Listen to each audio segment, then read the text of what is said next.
Hi beautiful souls, welcome to my channel Elle's Temple. My name is Elle, I'm a goddess guide and intuitive tarot reader. Welcome back to my returning viewers. Welcome if you're new here. I'm so happy to have you all here. I hope you guys are all doing well wherever you are in the world. So today's reading is going to be an extra special reading because it's a collab with the amazing Stephanie from Hazel Lucia Tarot.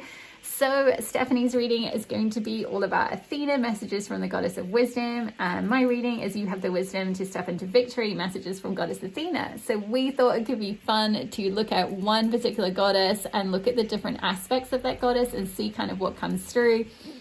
So yeah, very interesting to check out both of them and see if you have some messages that are confirmed across both. If Athena's got particular guidance for you, particular wisdom or knowledge that will support you in a particular area of your life, or maybe one reading might have some support for one area of your life and the other might have some support for another area. So just see what you're drawn to. So to introduce Hazel Lucia Tarot, the amazing Stephanie from Hazel Lucia, she is an incredible reader, super insightful, super intuitive, very tapped in. Her readings are amazing. Since I discovered her channel about 10 months ago, they are so accurate to me. I cannot even believe it's the most accurate readings I think I've ever found of anyone on YouTube. So I would highly recommend her. Check out her channel and check out that reading. I'll be really interested to see what Athena has to say, if there's some crossover, if there's some additional guidance that supports between one reading and the other. So let's introduce the piles. So I've been guided to pull 4 different Athena cards from across my different goddess oracle decks as the selection cards for you today. So if you are drawn to Goddess Athena with Wise Decision, this card, you'll be pile number 1. If you are drawn to Athena, card number 5 with Knowledge, you'll be pile number 2. If you are drawn to card number 34, Athena, Strategy, Clarity, and Intellect, you'll be pile number 3. And if you are drawn to Athena, card number 3 with Wisdom and Knowledge, you'll be pile number 4. Okay, my love, so pause the video if you need a little bit more time to choose your pile. It may be that with this reading, more than one pile is drawing you in, because there may be messages across the piles that Athena wants you to hear. And of course, like I said in the intro, check out Stephanie's reading over at Hazel Lucia Tarot. I'll leave the link to her channel below. So it'll be very interesting to see how they complement each other, the two readings. Okay, my loves, so I will see you in your pile. Hello, pile number 1. If you chose the Athena card with Wise Decision, this will be your reading on You Have the Wisdom to Step into Victory. So let's just start with some chattel messages that are coming through, and then I'll move into your oracle cards, and we've also got tarot as well. So pile number 1, what is coming through? I'm getting this need to protect and defend yourself. With this card, of all the Athena cards, this one is the most kind of guarded, like with the spear in front. She's actually got her spear kind of in front of her, like, and also with the kind of the breastplate as well. There's like something, there's a kind of a need to like guard and protect your energy, to put up like strong boundaries, to like protect yourself from something, to be kind of wary of something, I feel like. With Wise Decision being here, I feel like there's something you're in the process, or generally speaking, if it's not one particular decision that you're in the process of making, you're coming to a point in your life where you're making better decisions for yourself. You're like making wiser decisions for yourself. You're starting to follow your intuitive guidance a lot more, rather than like listening to perhaps a lot of other people, sort of canvassing a lot of other people for their opinions, or like feeling really influenced by like other people's opinions. You could be someone who kind of struggles to discern like what is your truth and what is something that you should like go towards and is like the truth for you, or what you really want, versus like what is projected onto you, or other people's opinions that you kind of end up absorbing, like other people's energy. I'm definitely getting strong kind of empath energy. But I do feel like that's something that you're learning and stepping into, being stronger, more assertive for yourself, like making better decisions for yourself, or even in the process of making one quite big and important decision for yourself that's a very wise decision, or you might be able to recognize in your life, particularly in the recent past, a particular wise decision that you made that like really kind of protected you in some way. It's like you were able to discern the truth of a situation and then pull yourself out of something, or like, you know, make a very, like, it's like you use your wisdom to kind of, and discernment to kind of figure something out and protect yourself in some kind of situation. So I'm kind of getting vibes, this could literally just be one person, but for example, like essentially withdrawing yourself from like an abusive situation, from like a or just a situation that really wasn't serving you, whether that was through like a relationship or through work or something like that. It's like you were able to kind of discern and then like make a very wise decision that, you know, really protected yourself in that situation. And that could be something that you've had to really learn how to do. It could be something that doesn't really come naturally for you. Maybe that wasn't modeled or wasn't like something that was an option for you when you were younger in a way. And so you ended up getting, like, you might have developed a lot of like people pleasing skills and things like that, trying to fit in with what was expected of you, and instead of like, following your own truth, your own wisdom, your own like asserting your own needs and what was right for you. But like as a child, right, you may not have had the capacity to be able to do that, and so people maybe like kind of took from you or projected a lot onto you or whatever it might have been. But I feel like you're coming to a point now of like defending yourself a bit more with that spear being there. It's like, and Athena is coming in to support you with that. That is something you can very much call on her if this is something you still are working through that pattern a little bit with, like people pleasing or tendencies, or struggling to like, you know, really assert yourself, or like assert your boundaries, or kind of you know, go after what is true for you. If you're still like have a little bit of some like limiting beliefs with that, or some like fears or conditioning that says you shouldn't follow your own path, or you shouldn't, you know, do something that is like, you know, for yourself or for your own needs, to follow what is best for you. It's like you're starting to make wiser decisions around that for yourself. It's like you're starting to stand up for yourself more, you're starting to assert yourself more, you're starting to protect and defend yourself more. It's like using that Athena energy of like protection and defense, and like that kind of almost warrior energy, but like for yourself, for like in defense of you, in defense of your own needs. That's kind of what's coming through really strongly. But let's have a look at your other oracle cards to see what the other messages are. So we've got card number 31 with the self-centered fight. We have got victim. Light attribute prevents you from letting yourself be victimized or victimizing others. And the shadow attributes are playing the victim for positive feedback in the form of pity. Inability, there's the thing about boundaries. Inability to maintain personal boundaries. We've got 11 with the balance fight. We've got card number 47 with the thinking woman. We've got healing the mother line, healing ancestral work, mother line, and growing up. And we've got be the hunted, not the hunted, card number 8. So let's just move these back a little bit. So pile number 1, what I'm getting really strongly is similar to what I was saying in the channel messages, with this like self-centered fight and the victim here with the inability to maintain boundaries. I feel like that's something that might have been the case in the past, where maybe you were victimized in certain situations, you are the survivor of some kind of abuse or some kind of situation where you were put into that victim role, like you were at the receiving end of something really painful, or some like kind of bullying behavior or whatever it might have been, or even just like people projecting a lot onto you, people taking a lot from you, people using your energy a lot, or like it's like, I feel like because you have this beautiful empathic nature, it's something that you can definitely use that for like your success in your life, but it's like necessary to kind of channel it in the right way. It's like, I feel like for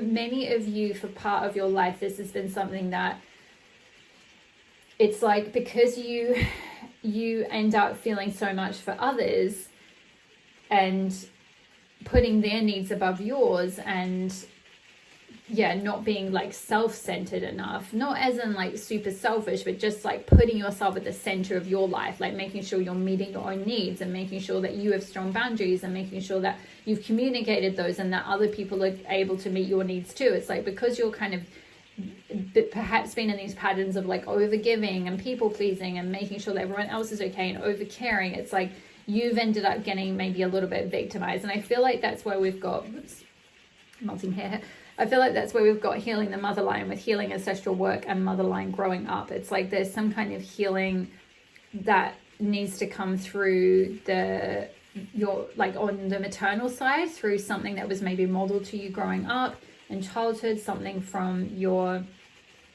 it could have been, you know, passed down through your family tree where there was a certain like pattern of behavior, a certain like tendency to end up being like, maybe this was something that was modeled to you, that kind of victim mentality, like being someone in your family was like, would play the victim role, or you ended up getting victimized a lot, or you ended up being like the target for a lot of like negative behavior that got projected onto you, or you were the subject of, and that's coming through really strongly, that this is on the maternal line, the mother line. There's something about the mother line and how some kind of behavior there that might have might be really impacting your ability to kind of like be successful in the world and go after what you want and be victorious in what you want, because it's like there's patterns of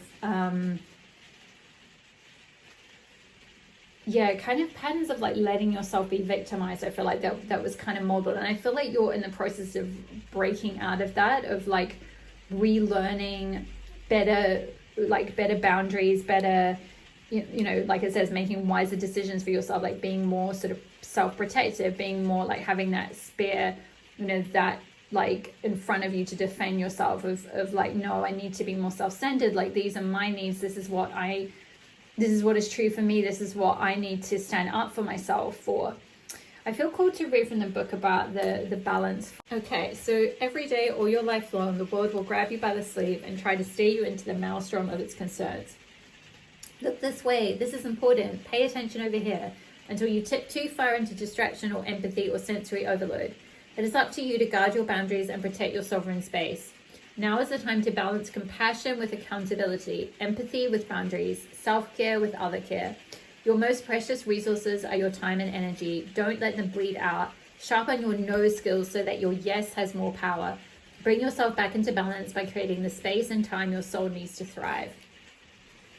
Yeah, I love that. Sharpen your no skills so that your yes has more power. I feel like that's why we've got like Athena here with this kind of spear in front of her of like, you know, being ready to kind of say, like, put up a boundary, being ready to like instantly be like, you know, this is my line, this is my spear, like don't cross me on this, like this is my no, I can't give you this extra time or energy or support or care or whatever it might be, or money or whatever it is, that where there's this sort of bleeding out. And I feel like for most of you it's kind of empathic energy, like where you're just being very supportive and caring and nurturing to others, which is a beautiful trait. But like I said, I feel like this empathy, it's like Athena wants you to use that, but like channel it into something that is constructive for yourself and is like, you know, maybe something where with the thinking woman here, it's like maybe there's something for you to study, like it could be like taking a course in like counseling or psychology or something related to being you know, using those empathic skills to support others, maybe social work or something like that. You know, this card can speak of like going back to school or education. And also actually I feel like this card had something about your goddess card. I think it says something about, one of the additional meanings is a fruitful path in education, study, research, or teaching is opening up. So yeah, maybe teaching people, maybe teaching young people or something like that. Because also with the light attribute here, it says prevents you from letting yourself be victimized or victimizing others. So it's like using your learning and how you maybe were victimized, but the light attribute of having been a victim means you know how to stop that, you know how to set those boundaries, you've had to learn how to do that. There's something you've had to like figure out for yourself. And so this is something you can then help other people with as well. You can then help them also heal, you know, do that ancestral work, heal that mother line, grow up and set those boundaries for themselves, be assertive, you know, meet their own needs. Find ways to put themselves back at the center of their lives again. This card can talk about also a mentor coming in as well. Like, it could be a female mentor that's coming in to help you in some way. So that could be some kind of guide, a mentor, a healer, or a therapist who could be helping support you with all of this. And that could be something that Athena is guiding you towards, like getting that support so that you aren't constantly, say, victimizing yourself or ending up being the victim in situations. You are learning to set like that mentor, that guide, that therapist, whatever it is, or teacher, will help you with like learning those skills that you need in order to be more successful and victorious and more like have a healthier relationship with others in your life, like, and also use those empathic skills in a more constructive way in your life as well, so that you're not kind of bleeding your energy out to everyone and everything and kind of tipping into, like this card was talking about, tipping into like overcare, or, you know, being overly distracted, overly pulled in many directions. You know, with this, like, be the hunter, not the hunted energy. And it's interesting, we've got an owl who is one of Athena's symbols. You know, there's this like very piercing quality with this owl. It's like, you know, the owl is a bird who can hunt. It's a bird of prey, you know, and it's like it can see in the dark. It can see exactly what it needs to go after. So there's something about seeing more clearly, having more clarity, being able to make that like a wise decision for yourself, like from a clear place, from like being able to see clearly from your own truth, and like be able to then go after what is true to you, to like hunt for, or to like pursue what is in alignment with your own truth. You know, if you put yourself back at the center of your life, if you're not kind of like pushed to the side and kind of running around after everyone else, or like expected to kind of do things based on what other people expect of you, or the projections they put onto you, or the negative conditioning they've put onto you. It's like, there may have been a lot of conditioning around you. Like, I'm hearing you were parentified too young. So yeah, you may have like had to become the empath because there was no one in your family to kind of really like hold space for others, or to like be caring or emotionally available for anyone. So I'm so sorry, pile number one, that you've been through that. That is really tough, and this healing work is not easy. But it is very much where we're at in the collective at the moment. A lot of my readings are showing up with this. A lot of the readings that I've been channeling for the collective have been showing up this kind of work, going back and doing this, like healing this, you know, trauma to the lineage, right? Like, it's not just kind of, oh, this is just a pattern that's just appeared within your own family dynamic, your own family system, but it's like it's often embedded and it goes quite far back. Like, often you'll find that, like, whatever relationship you have with your mother or with someone in your family, it's like if you look at their relationship with their parent, there's signs of that type of dynamic there as well, and then it goes even further back. And so it's like a whole like ancestral trauma that we're like really working with, clearing out and healing. And Athena is helping with this to like, you know,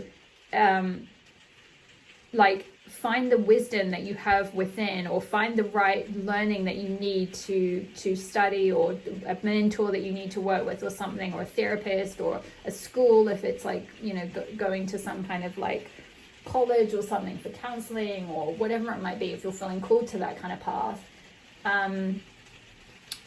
so that you can, as you go through this journey and like heal this kind of wound, and like step out of victim consciousness and out of that kind of being like essentially like your empathic skills being only used for just the people in your immediate environment, and then like you're tipping into like over giving with them. It's like you're actually taking those skills and using them for something constructive and positive, and Athena's really supporting you with like pursuing that in some way. I feel called to go to the tarot now, and then we'll finish up with the guidance from, from the Sacred Rebels Oracle. So we've already pre-shuffled, so let's just get straight into it. If this is resonating for you, like the video, comment below, even if it's just an emoji. And hit the subscribe button if you're not already a subscriber. I would love to have you here. So we have got the Devil in reverse. Yeah, that is that, like, that conditioning, that the thing that keeps you stuck. You know, the devil is about keeping you in shackles, keeping you chained, keeping you stuck in something, in, like, you know, past conditioning and limiting beliefs and things that are keeping you down, keeping you from evolving, keeping you from ascending, keeping you from connecting with your higher self, like keeping you in, it could be addiction. Sometimes the devil can speak of addiction, so it could be like addictive type behaviors. But it could be, you know, overcoming that, like, addiction to, or like patterns of, you know, playing. I'm not saying kind of playing the victim, because I don't feel you play the victim in a sort of manipulative way. It's more like ending up being the victim because there's not enough of this, like, self-centeredness, which is why we've got the fight for centering yourself in the center of your life. And I'm going to read the guidance from this card in a minute, because that's coming through as well. But yeah, it's like you're falling into, like, you're being you end up being victimized, or you've maybe had patterns of being victimized in the past. But I feel like you were in the process of, like, releasing that like chain, that attachment, that maybe addiction to being that way is falling away. You're healing it. It's shifting for you. And we've got the Queen of Cups as well. Beautiful. You're coming into that. I think this card talked about that sovereignty. You're coming into that emotional sovereignty. You're finding, you're beginning to listen to yourself, putting yourself back in the center of your life. You're actually listening to your own self, what your own needs are, what your emotions are, valuing and validating your own emotions, remothering yourself. This is coming out right over the Healing the Motherline card. Yeah, you're sort of growing yourself up. You're reparenting yourself because you've had to parent others maybe from a young age. So you're learning how to reparent yourself. And I feel like you're doing that in tandem with some kind of mentor, or through some kind of learning. Even this could just be being an autodidact and just finding resources, you know, through YouTube or books or whatever, you know, self-development, self-growth, you know, that kind of thing, self-help books, or, you know, or you might be, going to some kind of workshops, or like I'm hearing, for some reason, I'm hearing like family systems. I think it's like a sort of type of therapy, or something you could be doing in a child healing as well. That's definitely coming through with Healing the Motherline. Growing up, that's like healing that inner child, so you can, like, reclaim yourself and kind of put yourself back in the center of your life. Let go of the chains of, like, from, like, you know, it could be a parent, it could be other people who have kept you stuck to them, or kept you kind of chained to a certain, like, victim consciousness, to being like that, needing to always be an empath, needing to always please them, needing to always be available for them, needing to always live up to their expectations, or do things that you think would win you approval from others, you know. So it's like constantly kind of maybe patterns of, like, denying yourself, or like suppressing your own needs in order to please others, in order to get validation from others, or in order to be liked or to be loved, because that's what you've been conditioned. It's like, you have been victimized, but that doesn't mean that you have to continue to be the victim. And again, I'm not saying that anyone is playing the victim here. This is not about, like, doing this as a tactic for manipulation. I genuinely feel like you have been victimized in your life. You have been the victim of some kind of abuse, or if not outright abuse, then some kind of, like, it's like you've witnessed a lot of maybe, like, behavior or patterns of someone playing the victim of that kind of manipulation, or something in your maternal line, something in your family that is like, if it's not abuse, then it's certainly like dysfunction, like some kind of dysfunctional family pattern. at least, or abuse at worst. So depending on where you are on that spectrum, it'll be different for all of you. But it's like, yeah, you're learning to remother yourself. You know, Queen of Cups is that maternal, nurturing, loving energy. She has that sovereignty over her emotions. She respects her emotions. She respects the, you know, what comes through from her like intuitive side, from like her emotional understanding of things. It's like she doesn't just she doesn't suppress that. She'll actually listen to that and honor and acknowledge her feelings about something. So it's like relearning how to do all of that as part of that healing, which is very like, yeah, inner child healing. Could be that you've gone through some kind of psychotherapy process or a counseling process, like, you know, bringing up, bringing up old feelings, bringing up suppressed feelings, and like hearing them out, and like, you know, listening to different parts of yourself, and like, you know, wounded parts of yourself, parts of yourself that have gone into shadow, in order so that you can be stronger in yourself. You can like, yeah, instead of being this hunted victim person who keeps getting like pushed into submissive roles, or roles where you get victimized, or roles where people take advantage of you, or positions where it's very difficult to set healthy boundaries because people don't respect them. You're starting to find that like that assertiveness. It's not aggression, it's assertiveness, it's self-assertiveness. It's like, and the ability to defend yourself and protect yourself and armor yourself and put up strong, healthy boundaries. So you don't attract those like takers and like energy vampires, or like just people who want to, yeah, use you, or, you know, whatever it is. Let's get another card. What else does Power wanting to know Athena about? And I feel like if this is something that you are considering studying, like if this is a process you've been going down, maybe you have been through a certain process of therapy, or, you know, you've created your own process of therapy through the healing you've had to do. It's like you're now maybe, like I said about that path of education in this card, you're here to teach that now. It's like now you're going to take that, what you've learned as an empath, as a highly sensitive, intuitive person, as someone who was victimized by someone or something. You're going to take everything you've learned to heal that, with that healing the mother line, everything you've learned to heal your inner child, to heal the mother line, to do that ancestral healing, to heal any wounds that you've had, to like heal your emotional side.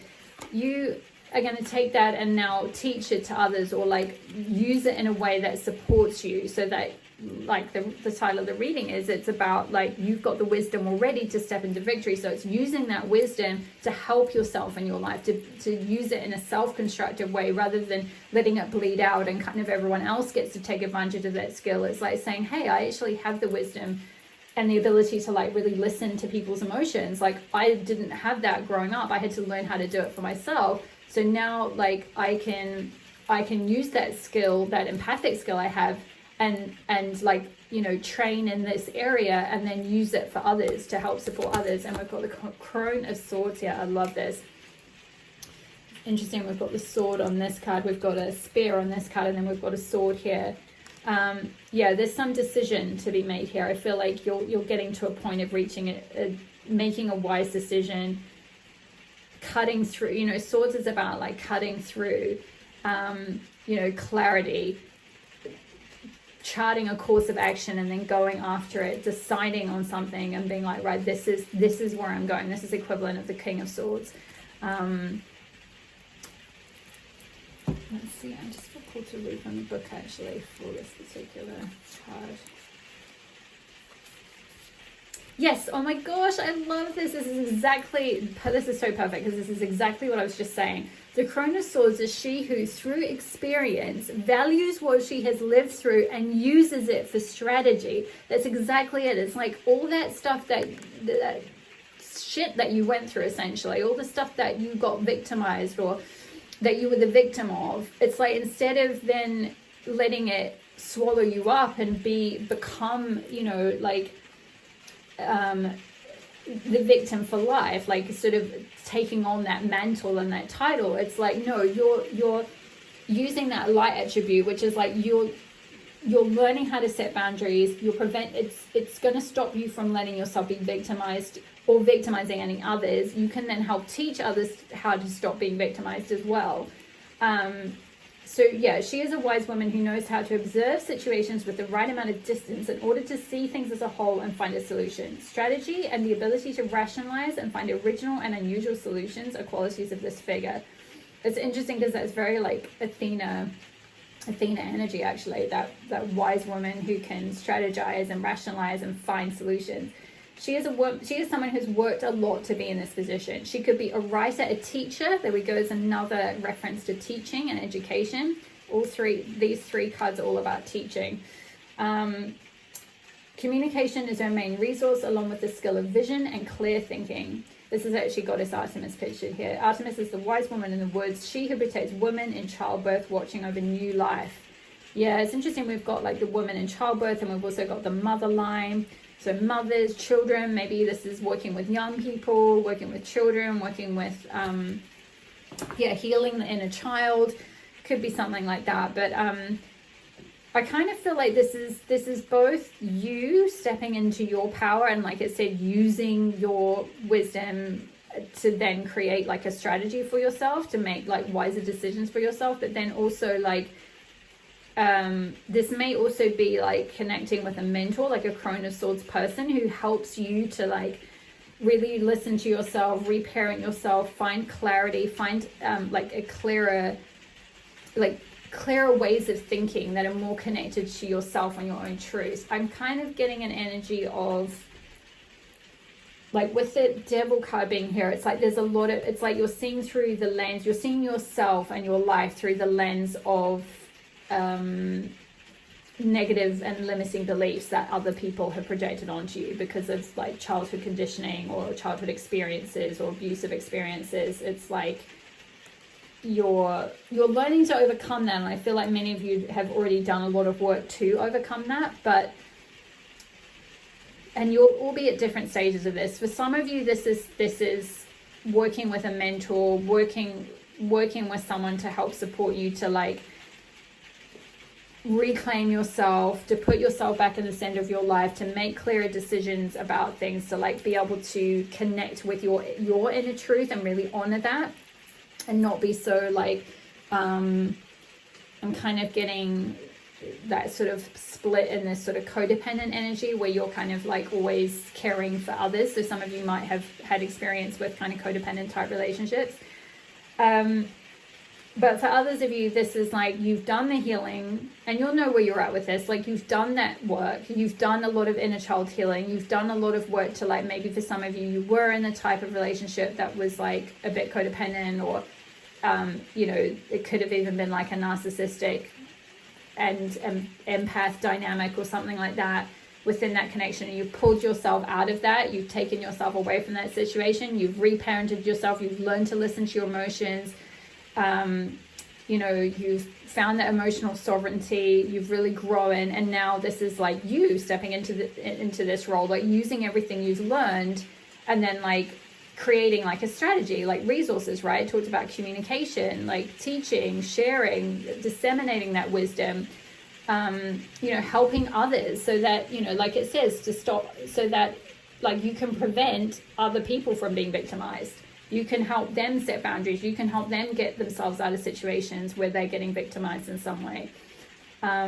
Whether it's specifically through that same, it might not be through the same kind of thing. It might be through something else. It kind of depends on, what you feel called to go towards. But let's finish up now with the be the hunter, not the hunted. So this is very interesting. This wasn't really... It's going to be really interesting to see the other readings because this isn't really what I expected from the Athena reading. But, she is very much a goddess who can help support us to stand up for ourselves, to be assertive, to stand up for what is right, to stand up for our own truths, to cultivate that sense of... kind of strength within ourselves, that sense of like self-preservation, right? That's kind of, with that spear there, it's like, no, I deserve to be here. I deserve to take up space. I'm not just here to like, care for everyone else and like split my energy across, being taken advantage of by all these other people. It's like, what do I want? You know, what putting yourself back at the center of your life. Like, what do I want? Which reminds me, actually, apologies, I'm gonna read from the guidebook. Where did I put it? For the self-centered fight, and then I'll move on to the Sacred Rebels guidance. So yeah, when you fight like a girl, self-centered doesn't mean selfish. It means being centered in your power. It means you recognize that you are the center of the wheel of your own life. All spokes lead out from you. Therefore, it is your divine order to keep yourself centered so you can do the best for yourself, your life, and your loved ones. If you want to maintain your center, vow to not let what's urgent get in the way of what's important. Notice what brings you alive. Make a list of the things that inspire you, then prioritize them in your day or week. Create a protective golden circle boundary around them. In order to thrive, you must spend time with what's essential. No one and nothing can dictate what keeps you centered except you. Yeah, there's another message about boundaries. So there's a lot around, creating strong, healthy boundaries for yourself. And I feel like that's something you are doing, or in the process of doing, or in the process of learning. Or that's something you've had to really learn how to do. But there's something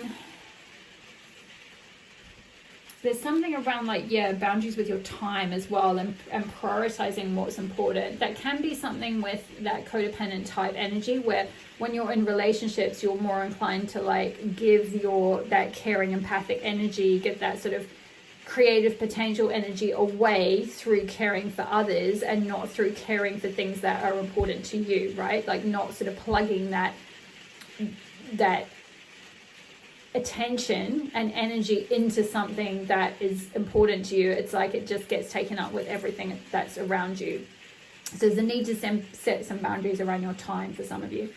Okay, let's read the guidance from the Be the Hunter card to finish up. So, do you feel you are at the beck and call of circumstances, situations, and relationships that are outside of your control?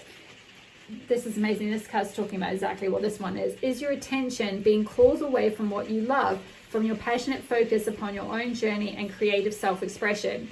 Are you feeling roped into becoming a support, tonic, savior, and heal-all for others? There is a big difference between healthy supportiveness in a relationship, which includes healthy self-support, and ignoring your own journey out of misplaced guilt, shame, unworthiness, or the belief that the needs of others are more important than your own. That is not compromise. That is unhealthy and neglectful of yourself. You are being asked to see through the assumptions, expectations, tantrums, or manipulations that may be put upon you by yourself or others. Yeah, I definitely feel like I spoke about manipulation with the victim part. I feel like there's someone else in your life who plays that victim role and manipulates your empathic nature to get more energy from you. See through them to the truth. You can only sidestep, change your response to, or choose to release that which you can recognize. This oracle brings you some important news. You are capable of seeing the truth, outsmarting old patterns, and responding more creatively to craft new and improved relationships. You don't have to be drawn into the dramas of others or the suffering of repetitive struggles. You can become still and intent with a willingness to see the truth. In doing so, you will be open to being shown another way through the inner wisdom of your heart, or a flash of insight from the great universal mind that penetrates your own awareness. This oracle also brings you particular guidance that there is a message coming your way. This message will be important to you, and you are not to paint it as anything more or less than what it is. Sit with your heart, take your time, even if there is a deadline for your answer. You will be able to bend and stretch time so that in your relaxation you can feel for what your truth is in the situation at hand and respond appropriately. The more honest your response, without the need to be aggressive or apologetic, the more energy you will be unleashing from unhealthy patterns and into the fresh new course your life now wants to take. This is a powerful time for you. No matter how seemingly small or how apparently dramatic events around you appear to be, know that you are stepping into a new phase of empowerment. Woo, I love that for you, Pal One. From that place, a new freedom and self-love will emerge. Mother Nature offers you the wisdom medicine of the owl, the ability to hear what is not spoken and see what is hidden in darkness. Yeah, that's exactly what I said in the intro. The owl can see in the dark. Trust what you feel beyond appearances. The power and magic of the owl is working with you, and Mother Nature the power and magic of the owl is working with you, and Mother Nature is by your side, assisting you in navigating the current life transition into a new way of being. Okay, and there's a healing process here, which I'm not going to read out, but I'll hold it up to the camera in case you want to do it in your own time. You can take a screenshot.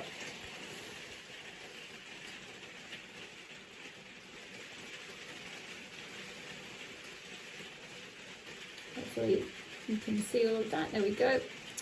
Okay, my love, so I'm going to leave your reading there. I hope that resonated for you. Drop me a comment, even if it's just an emoji in the comment box below. Hit the like button if you enjoyed the reading. It helps tell the algorithm what content to send around. Hit the subscribe button if you're not already part of my community. I would love to have you here. Check out Stephanie's reading over at Hazel Lucia Tarot. It would be very interesting to see if you receive some additional support, additional guidance, whether it's about the same situation or about something else in your life. So yeah, see what other messages Athena has for you over on her channel. Otherwise, all the best with stepping into your victory and your life, reclaiming your life, part number 1. I will send you loads of love and healing, and I will see you in the next reading. All my love. Bye. Part number 2, if you chose this Athena card number 5 from the Goddess Power Oracle, the Athena with knowledge. This will be your reading on you have the wisdom to step into victory. Messages from Goddess Athena. So I'm going to start off with some channel messages that are coming through for this pile, and then I'll move on to your oracle cards, and then we'll get some tarot and finish up with a Sacred Rebels oracle card. So starting off, pile number 2. I'm just noticing the number 5 here. So some of you, I feel like, are going through a bit of a change. 5's associated with change and transformation. So there might be some big shifts that you're going through in your life at the moment. I'm hearing with the way you see yourself and like what you envision for the future. I feel like you're starting to connect in with a higher connection of yourself, a higher version of yourself.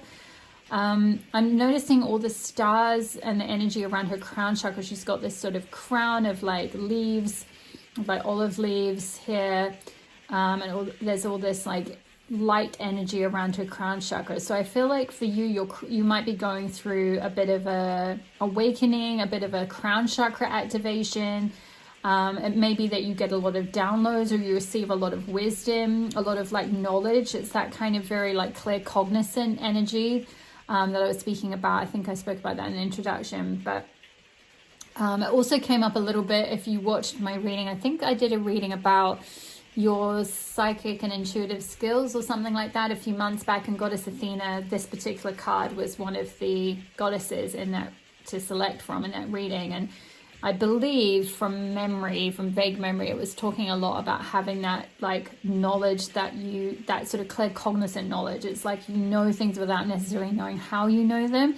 For some of you, this is because of this is knowledge that has come from learning, that has come from study, that has come from education or training or experience. But for others of you, you're just very like psychic, essentially, or very clear cognizant. It's like you just have a lot of wisdom. You have a connection with the divine where you can access that like cosmic intelligence, that divine intelligence. You can channel that wisdom and bring it down through you. And I feel like that is something that you're being called to do. I feel like that is something that is part of your life path. Like this is something that will bring you, success, victory,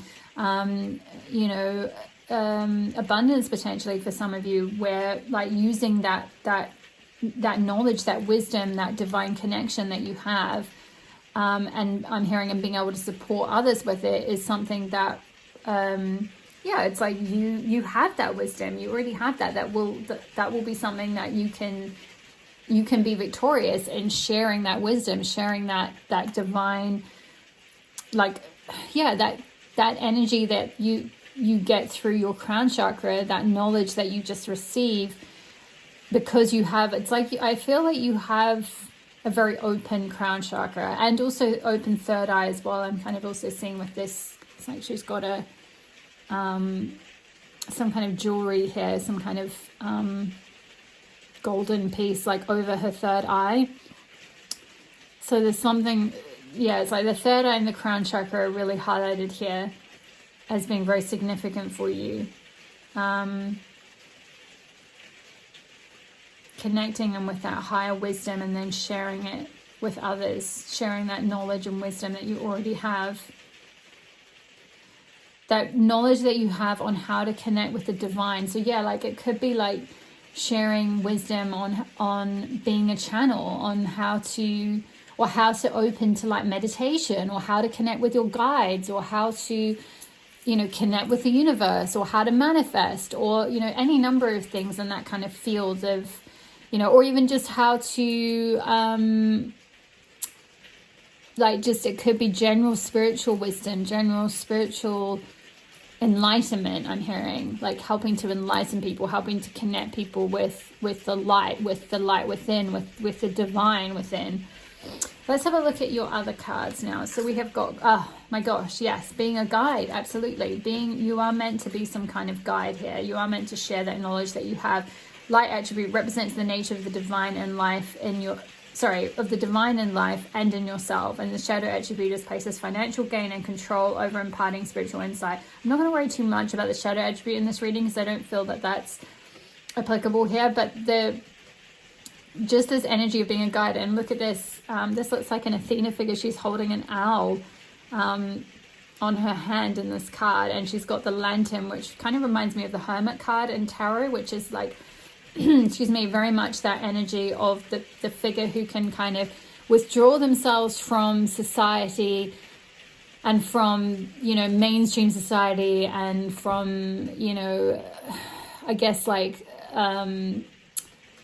capitalism, or like material concerns, or like, you know, mainstream issues, and just take themselves off and like learn to like connect in with their own wisdom, their own truth, their own spirit, their own spark of divine within themselves, and follow that spark, follow that light from within.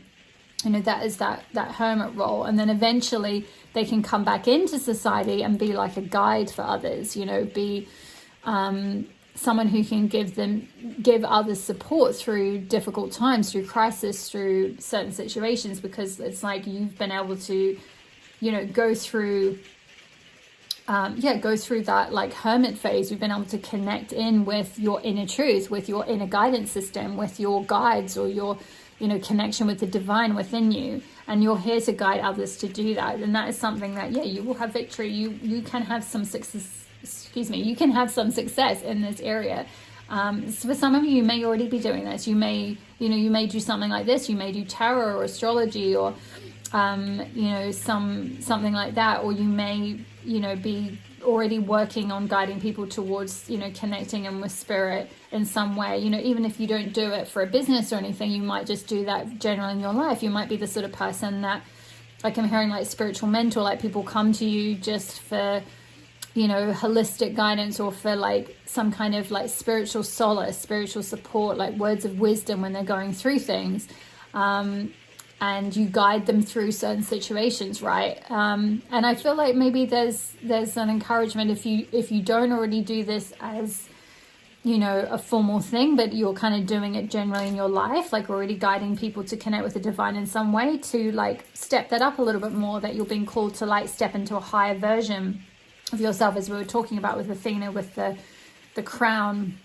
here, that sovereignty energy, the crown chakra really activated, in that like golden crown she's got in her head. It's like, yeah, really stepping up into being sovereign in that area, being a leader in that area, like taking on that role more formally, more officially, stepping up into a higher version of yourself. And then we've got the rose thread, inner cool, soul-led, the mystic, and living courageously. Yeah, definitely mystical connection, strong mystical connection. Again, that's that hermit energy, right? The mystic, the hermit, they kind of go off into, you know, it doesn't have to be like literally go off onto like a 7 years in Tibet kind of thing, or up a mountain, or, you know, off traveling away from the whole world for long periods of time, though it can manifest like that. But just, you know, it's more symbolic. It's more the energy of like you've withdrawn from you know, sort of mainstream things to a certain extent. You don't kind of follow the guidance of like others, or, you know, say religion, or you know, your conditioning. It's like you've withdrawn from that. You've gone into yourself. You've done that, like, you know, that path of descent, you know, the path of like, you know, the Anana path of like stripping off the identity, all the the status, the symbols of the earthly world, you stripped all that off and you've gone on that heroine's journey of descent down into the underworld and connected in with like your truth, with your light. You know, it's that mystical journey. You've gone down that path of the mystic, of like wanting to, you know, understand the mystical truths of the world, not just, you know, the sort of shallow things. It's like, you know, you are led by your soul, not by like the dictates of society or your conditioning or anything. It's like you follow your inner calling. And like I said, some of you may be already doing this, some of you may be on the verge of like more stepping into that, or like on the verge of starting to step into that a little bit more, of starting to feel called towards this type of work or this type of showing up in the world, or using the knowledge that you already have, the wisdom that you already have, that connection with the divine that you already have. I kind of get the vibe that for some of you, you've always been super connected, maybe even since you were a child. You've never really lost that connection with the divine. It's just that maybe with that living courageously, there's just that what's coming through is this courage to kind of fully own that and fully step into it and fully embrace it. That role of being like the mystic or the guide, you know, the mentor for others in that way, to help them through their spiritual journey. And we've got, yes, community card number 7. I'm feeling this for you, pile number 1. You're here to guide others and create some kind of community around you. It's time for you to come out of being hermit mode with that. I was speaking about with the figure here holding the lantern. It's like you've done that. You've done that being a hermit. You've kind of withdrawn yourself. You've gone off. You've learned everything. You've got the knowledge. You've got the wisdom. Now it's time to bring it back and create a community, or share it with community, build a community around you. So, you know, that could be online. That could be doing something, like I said, a bit like this, doing tarot or something, building a community around you on like YouTube or some social media platform or something. It could be, you know, creating a community in person, like starting a group, you know, a circle, a meditation group, a yoga group, you know, a spiritual support group, or starting a business and you create, you know, you do workshops or you do classes or you do healing events or whatever it might be. It's like you're going to build up some kind of community around you. It doesn't necessarily mean this is like a community project, though it might be. It could be a community project. It could be something you do within your like community around you. Like it could be a you know, a non-profit, a community initiative or something like that. Like, for example, you know, working with people in the community to help support them with challenges and issues by connecting them, you know, with holistic tools like meditation or something. Or, you know, because that could be something you've, like I said, you've gone and done that hermit journey, you've gone off, you've learned all that like mystical wisdom, you've learned how to connect with the divine, you've learned how to like heal those ego wounds, you've learned how to, you know, meditate and clear your mind and, you know, disconnect from the ego and all of that. And so it might be that you're now being called to like come back into community and share those skills with others. And we've got 7 here. So yeah, the number 7 is very connected with spirituality. It's the crown chakra. The 7th chakra is the crown chakra, right? So it's like you have a very open crown chakra. You have that ability to not only yourself connect with the divine, but help connect others with their divine as well. Yeah, you know, 7 is very spiritual number. We've got the 7 chakras, the 7 days of the week. It's very like spiritual, like you're on a spiritual path. I feel like life path 7. Let me check. Yeah, sorry, Paul. Number 2. I was just checking. I couldn't remember the exact aspects of having a life path 7, but it says it's having a natural ability to uncover truths and push the boundaries of knowledge. And you've got the knowledge card, and they're often drawn to careers in fields such as research, technology, psychology, spirituality, teaching. So exactly what I was saying, it's like teaching the wisdom traditions, teaching the mystery traditions, teaching spiritual wisdom, or connecting people with spiritual learnings or processes. That I'm sort of strongly getting things like meditation, yoga, certain spiritual rituals or teachings, like Zen, you know, could even be like certain traditions like Zen or you know, things like that, certain mystical teachings that you've gone and learned. I feel like you have this like desire to learn about the world, and like the bigger, the deep questions. That is very much Life Path 7, is like learning the, you know, the deep you have these deep questions about the world, about understanding, you know, the mysteries of the world. You want to know what that is, and then you want to learn and uncover that, and then like share it with others. So yeah, something to do, it doesn't have to be that you are Life Path 7, but that just could resonate in some way. Some of you may be. We've got the Chimera fight, card number 31. Just check these are all, I'm not in the shot here. Let's just move these up. We've got card number 26 with relax the hold of darkness and be at cause. And I'm just going to cover, sorry you guys, because of YouTube guidelines, not my own. And card number 6 with the shapeshifter fight.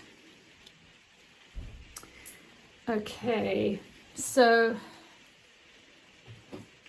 this Chimera fight, this card talks about having many different interests and having like many different passions and talents, and being able to embody all of those and being okay being more than one thing. It's like you don't have to be just one thing. You don't have to go down one path. You don't have to choose one, you know, even as being a guide, it's like you don't have to choose one tradition. Like if you've learned a lot about different mystical traditions or different spiritual traditions or different spiritual learnings, you know, you might have been someone who, you know, like I said, it's like I was picking up on like meditation, but also yoga, but also a bit of Zen and a bit of this and a bit of that, and maybe certain energy healing things, and different knowledge from, it's that knowledge, right? It's different knowledge from like different things, and it's like you're here to kind of work with all of that and weave all that in together and play with it. And it may be that, like, you know, like I said, for some of you, you're being called to kind of step into this role more, but it may be that you do it in quite creative ways or in different ways. There is some kind of calling here, I feel like, but it may be that, you know, you, with this Chimera energy, it's like you may express it through in different capacities. Like it might be that you, like I'm hearing something related to classes. I'm definitely feeling teaching or working with community, growing a community, teaching, sharing wisdom, doing some classes, but then maybe you also do, you know, you are a guide in some other way. So maybe then you also have like a tarot channel, but then maybe you also teach yoga at the local community center. And then you also, but by day you're like a, you know, you do something completely different. It could be something related to technology or something totally unrelated to all of this stuff. And it could be that just in your spare time, or, you know, part-time or something, you know, or maybe you have a lot of different things you do. Like you do a part-time job over here, but then you also do, you know, different aspects of giving guidance to others, being a guide for others in some way as well. There's something around sort of embracing that Chimera nature of yours. I'm also getting with it looks like she's got these like ram's horns here, which is giving me kind of Aries vibes. So some of you may be Aries, Sun, Moon, Rising, North Node. Aries is that energy of initiating something. It's beginning. It's the first sign in the zodiac. It begins the whole zodiacal journey. So there's something around like initiation, like being, initiating others. Connect, being, it's like you're here to initiate. You're here to both, you know, literally in terms of like there's something you are here to initiate and start. There's some kind of path or some kind of community or project or business or something that you're here to initiate, but also like in a spiritual sense of like you help initiate others to their connection to the divine. Like you help awaken others, like through coming into contact with you. There's something within what you teach, within the knowledge that you share, that helps people connect with the divine. It helps people realize that they are a soul having a human experience. So there's something about initiating and sparking that initiation. I'm going to come back to this card at the end, because after the tarot, because we're going to finish off with the guidance from this card. But realize hold of darkness, bigger cause. Yeah, there's this. I feel like this is both a process that you've gone through, but it's also something with relaxing the hold of darkness and like almost like, you know, with all that sparkly light. Oops, we've got a lot of like the same kind of white light all around her head and around her aura, that sparkly white that's also all around like Athena's head there, that sort of crown chakra awakening, divine awakening energy, releasing the darkness. Like I said, that descent journey, that Anana descent of like releasing the ego holes, descending down into the underworld, connecting with the shadow self, and then reascending as like a soul, an integrated soul. There's something about that process that you've gone through or are going through, or can help, that can also help lead others through that as well, which I'll come back to in a moment. But coming over to the shapeshifter fight, this is you shifting again, shifting into a new identity. There's a lot around like with the chimera, and they're having like different things, different passions, different things that you work within, and then the shape shifting energy. It's like, yeah, you're not meant to live a conventional life, part number 2. You're not meant to just like be here to go down, you know, like I was saying at the beginning, that whole, you know, the kind of mainstream. It's like you're not meant to do the mainstream. You've probably gone on that hermit journey away from all of that. You've shifted away from all of that. You've learned to embrace like all these different aspects to yourself, these different facets to yourself, like these, you know, how you are this, you know, you are both your human self, but you have your divine self, your higher self. There's this very like,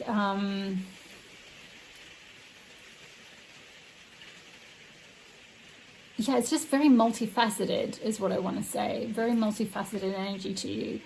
But there's something's shifting for you. And as I spoke about at the beginning when I was channeling, the first thing I spoke about was the number 5, which is going through a change or a transformation or a shift. You're shifting, you're evolving, your identity is evolving. I feel like with this, it's almost like a cyclone. It's like it's stirring up, and it's dissolving this figure. It's like her hair and her body, it's like it's all dissolving into like sand that's being like blown away. And I kind of feel like that's that descent journey, as I was talking about, you know, releasing the hold of the ego, releasing the attachment to a certain identity, to a certain way of having to show up in society. Maybe for some of you, you're resistant to embracing this role as guide fully and stepping into that role and really answering that inner calling to show up and be this like guide and connect, you know, someone who can connect people to the divine.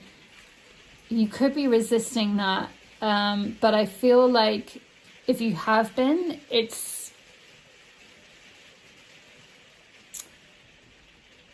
something's coming in to change that. Something's coming in to help shift you towards it. It's like you're being called. You have a calling and you're being called to step up and really answer it. We've got the raven here calling out, which is symbolic of being a messenger for the divine. You know, ravens are messengers for the divine. So let me read from the guidebook for this one. I feel like there's more to be said about this. So yeah, okay, here we go. You must be willing in any given moment to change the form of your thoughts. Recognizing outdated beliefs and ill-fitting patterns of behavior are your first step in shape-shifting into your new reality. A willingness to see your inherent golden worth and let go of what no longer serves you is your first step in the defense against the darkness of doubt. Let die what needs to die. The Morrigan, goddess of battle, death, and companion to ravens, is your ally now. You are on a journey to become the next biggest version of the highest vision of yourself. Oh my gosh, I love that. That's exactly what I was saying when I was channeling at the beginning about you stepping into a higher version of yourself, like your higher self, this like, you know, divine being, you know, with that crown that Athena's wearing. It's like, yeah, really stepping into that sovereign self, your highest self, a bigger version of yourself. Cling only to what you find true and beautiful for you and dismiss whatever insults your own soul. You can shift the shape of your life when you become ruthless about what you deserve and treat yourself accordingly. Beautiful. I love that. It's interesting that it's coming out under community. I feel like, yeah, maybe for some of you there's some self-doubt or self-worth issues around like, will anyone like this? Will anyone receive what I have to teach or the knowledge I have to share? Will it be respected? Will I, kind of, I'm sort of getting maybe comparison, like maybe some of you compare yourself to others, like, oh, there's too many guides, there's too many tarot readers, there's too many meditation teachers, there's too many people out there already doing this. What's the need for another guide or something? Or like there's something around, this card was talking about shifting, like limiting beliefs. So there's something limiting you, some kind of outdated belief that's holding you back from really answering this call and stepping into this role of being a guide and creating your own community.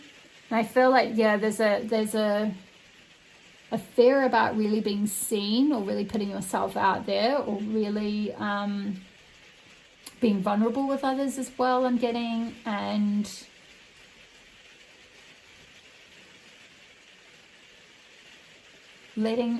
sorry, I'm just clairaudiently trying to pick up the message.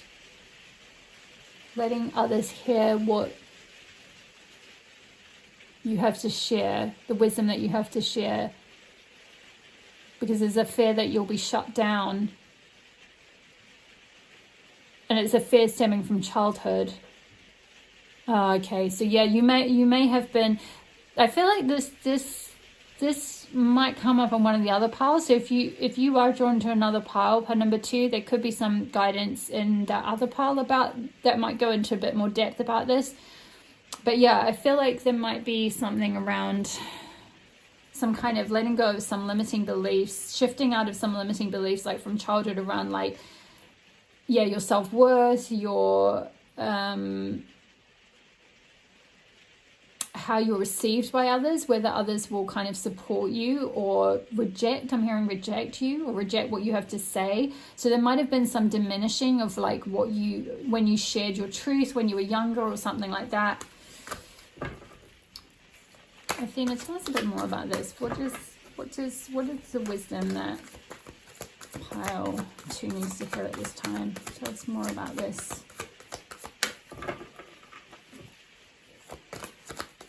What does pile 2 need to hear?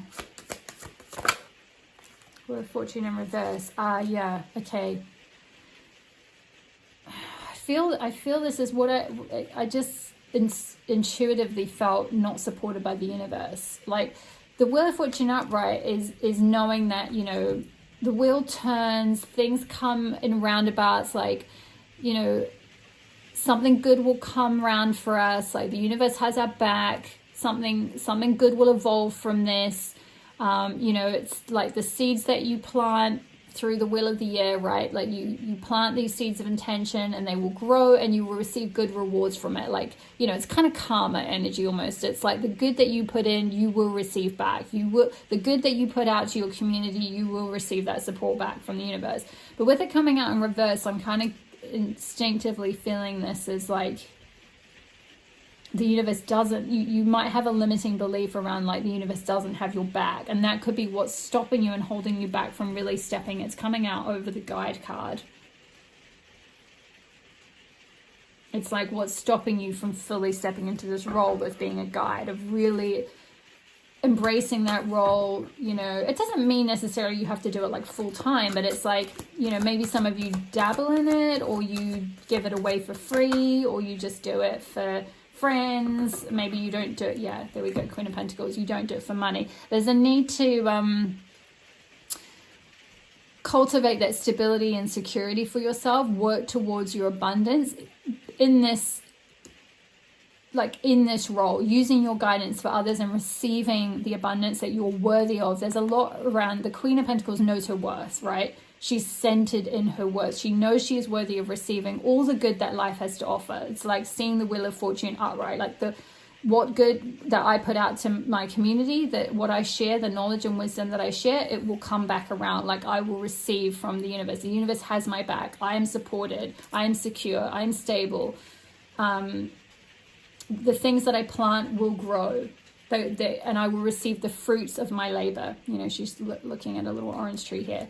So there's some kind of work around, maybe for some of you, around your self-worth, and you'll know where you sit with that. And we can all do more work on that at every level, right? Like even if you have started doing this work, even if you have stepped into this role, this reading, and which card was it? Was it the... Oh, I can't remember. Maybe it was when I was channeling. I was talking about...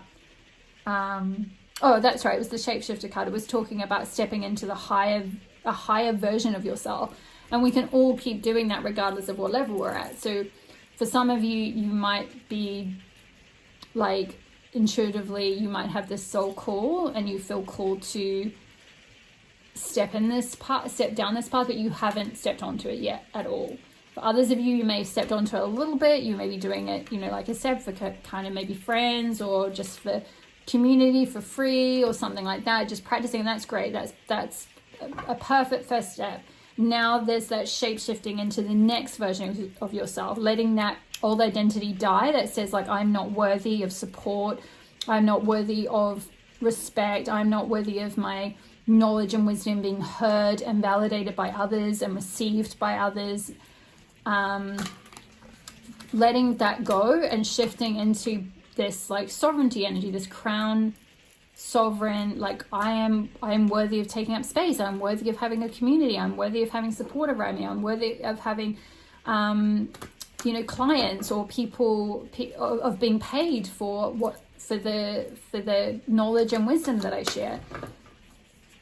It's definitely something around strong message around self-worth, valuing yourself and your time and energy and your knowledge and your wisdom. It's like, this is hard gained wisdom and hard gained knowledge. I feel like this is not just, I kind of feel like for some of you, this is something that this more spiritual wisdom or knowledge, because it's not terribly valued by our society to a certain extent, is something that you've been conditioned to discredit or devalue or like not see as a valuable part of yourself. Like with that Chimera fight, it's like you might have these different aspects of yourself, these different passions, different parts of you that want to express themselves. And it might be that like there's a certain part of your personality that wants to do one thing, but then you've got this like spiritual side that wants to come through and have an opportunity for expression. But you could be operating from that, like from some conditioning that's like, oh, well, no one will listen to me. Like, there's no point doing that. Like, I'm not going to get any, I might not get any money from it, or it won't, it won't lead to anything, or there's just some kind of limiting belief around expressing this aspect of yourself. Get a little bit more, Athena. Tell us a bit more about what wisdom does pile 2 need to hear at this time. 10 of Wands. You're nearly there.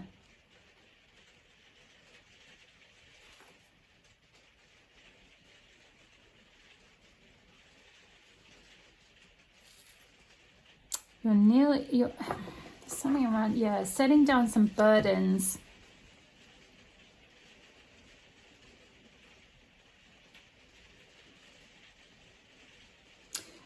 I'm coming back to again that Anana story of like stripping back the different aspects of yourself, the different attachments to a certain identities, to certain ways of being,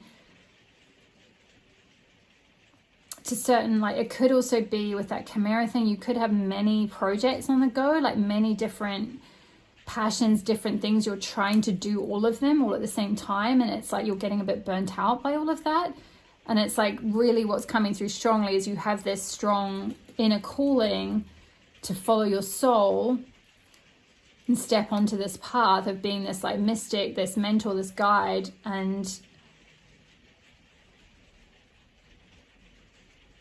but you're trying to do too much. Maybe for some of you, you're like, you're splitting your energy between too many different things. or you could have a full-time job and you could be doing something for the community, and you could be then trying to start a business doing this kind of thing, and you could have a channel and like just have so many different responsibilities, or different, like just a lot of burden on you. There's something around kind of setting down that burden. But I feel like you're coming with the 10 there. It's like you're coming to the end of a cycle. This cycle of splitting yourself in all those different directions is ending.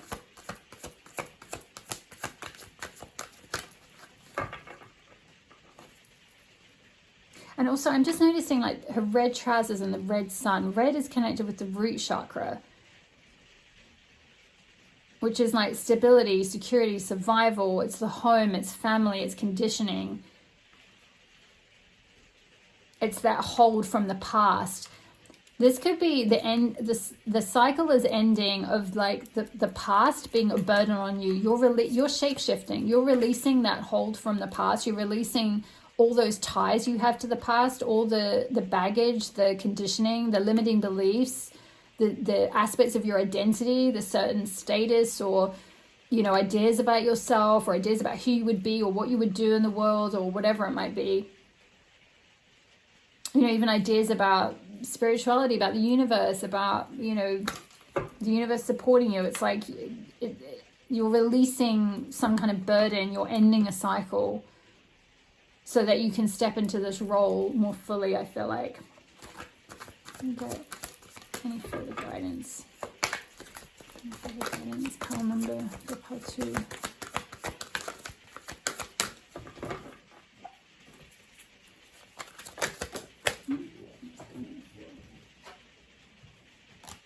Two of Pentacles. Juggling something.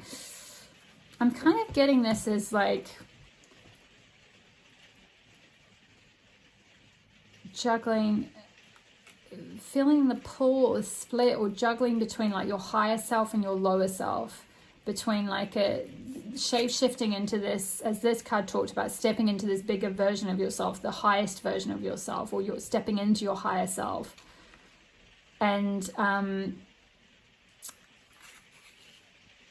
balancing that with like your material needs and your physical needs, or your what your personality kind of wants. I've got the autumn leaves on the ground here, which is symbolic of release. And we just spoke about release with the ending of the cycle, 10 and 1s. And we've got a butterfly, which is symbolic of transformation.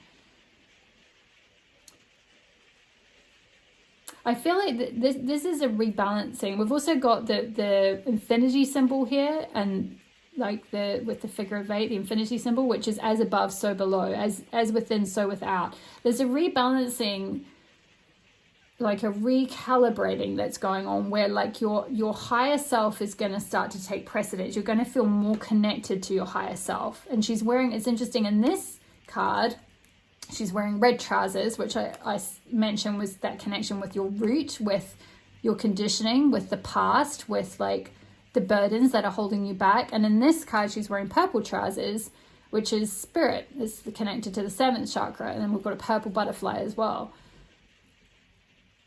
It's following your spiritual truth, living a spiritual life. Also green, which is connected with the heart chakra, and yellow, which is the solar plexus, shining your light. Yellow shoes, yellow jacket, or golden. I've got the golden crown here. Rebalancing, reconfiguring, recalibrating. Yeah, living from the inside out, living from that connection with your higher self, letting that higher self lead you.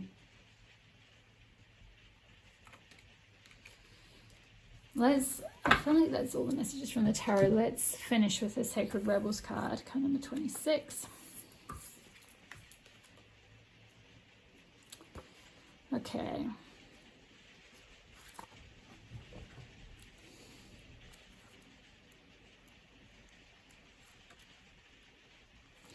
Relax the hold of darkness and be at cause.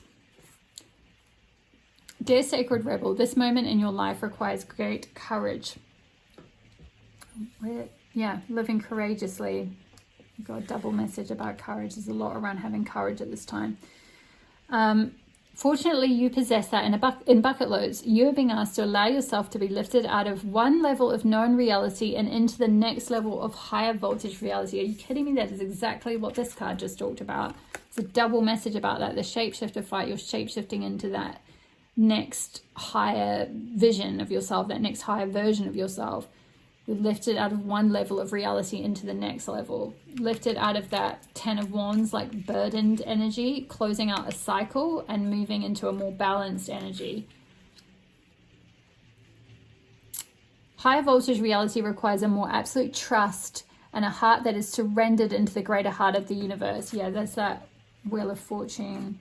Instead of it being in reverse, trusting that the universe has your back. There's a lot of trust, a lot of surrender required here. So that life can happen to us, through us, and with us more quickly, more radically, more beautifully, and more boldly. You are now being invited into this new reality where things happen quickly and according to bold, loving optimism. This is a reality not only of potential, but of manifestation of the great big cosmic yes. To access this reality, you have to leap from known waters, and others may think you are crazy for doing so. You have to leave behind the dark, weighty grip of hesitation, procrastination, second guessing, and the belief you have to do everything on your own. Yeah, that must be this 10 of Wands belief that you've got to carry it all on your own. You've got to do all of this yourself, that the universe isn't going to bring about the right, like, people, places, things, opportunities, success, money, support for you to fully embody this role. You may fear for your life. How will you be safe in the wild electrical pulse of so much aliveness? How will you function without the hazy, sleep-inducing paralysis of playing it safe, taking too long, and placing lesser priorities above your sacred art of life? How will you hold yourself back if you don't hold on to fear? You do not need to worry about such things. Life is wild, but it is also wise. It is a force of startling, raw awakening at times, but it is also the natural process of evolution where all things mature according to a seasonal cycle and right timing. Yeah, that's that Wheel of Fortune. Upright. Things happening in divine timing. You know, things that are destined to happen. We've got the 3 fates here with the red thread of destiny. The things that are destined for you will happen. The things that are meant for you won't pass you by. Everything that is yours by divine right will happen in divine timing. There's just a need to trust, to surrender.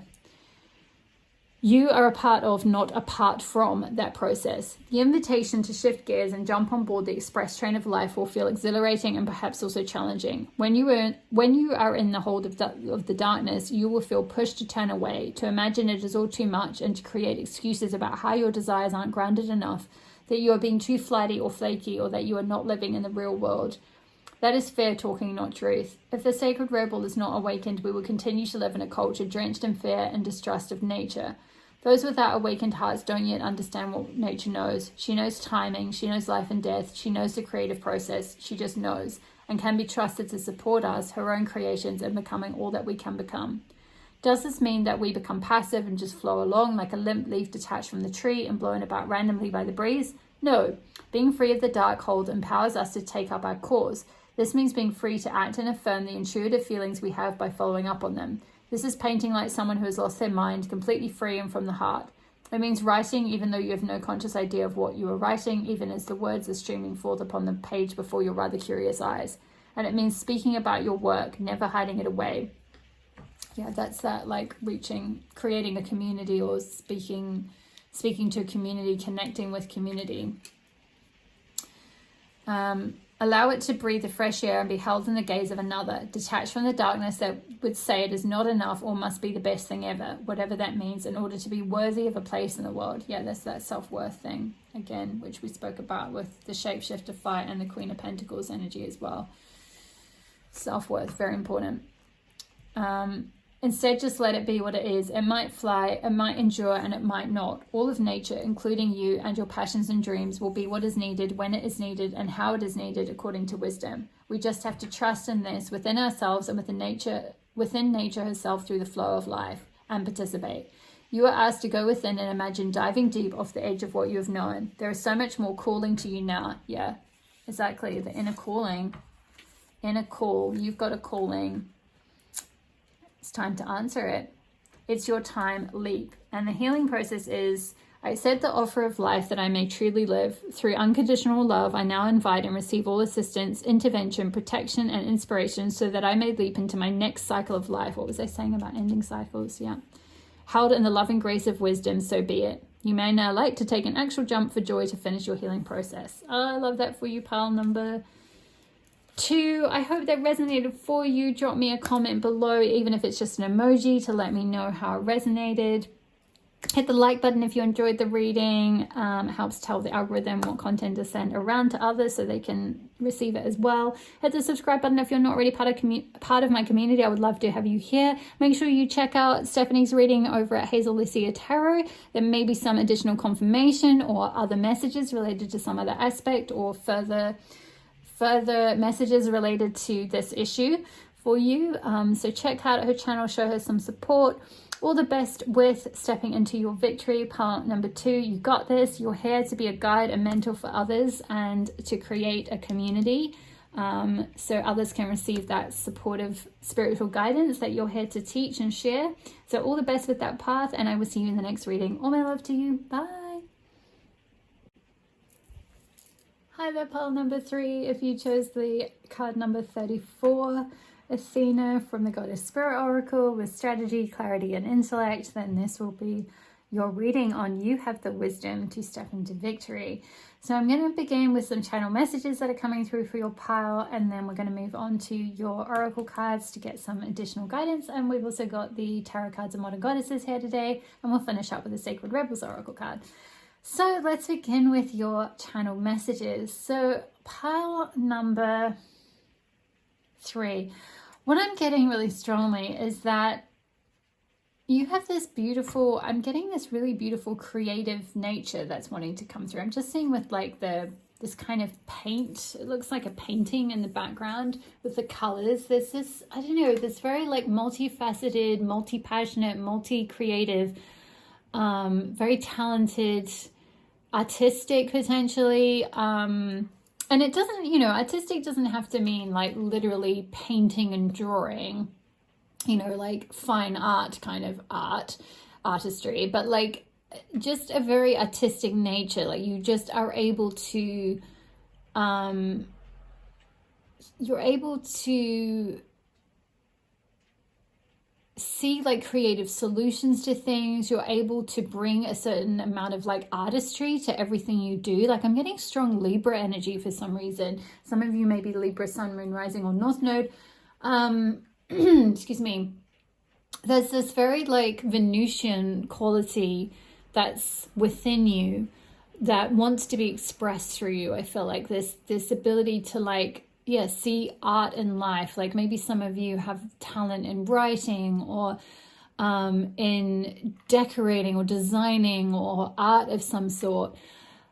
But I feel like for the most part, with that strategy, clarity, and intellect, I feel like for most of you, much of your life has been more drawing on that perhaps more intellectual side of yourself, on a more sort of strategic side. So for example, I'm kind of getting a vibe of someone who is very good at art, or like, you know, you have a lot of creative talent, or creative ideas, or yeah, like you may have some skill in it could be actually for a few of you, it could be skill in something like drawing or you know, designing something, you know, some kind of actual artistic talent, right? But you maybe are having to use that talent or channel it in a very strategic way, I feel like. So for example, you may be a graphic designer for a corporation or something like that, and there's nothing wrong with that. I'm not saying this is any like attack on that, or that there's some, you know, that's wrong. It's just that there's also this creative side that wants full expression, that wants out, that wants to be given full reign, and like the chance to really just like, I'm kind of getting this sort of blossoming energy, like it wants to grow, to sprout, to blossom, to like be expressed in through your life in some way.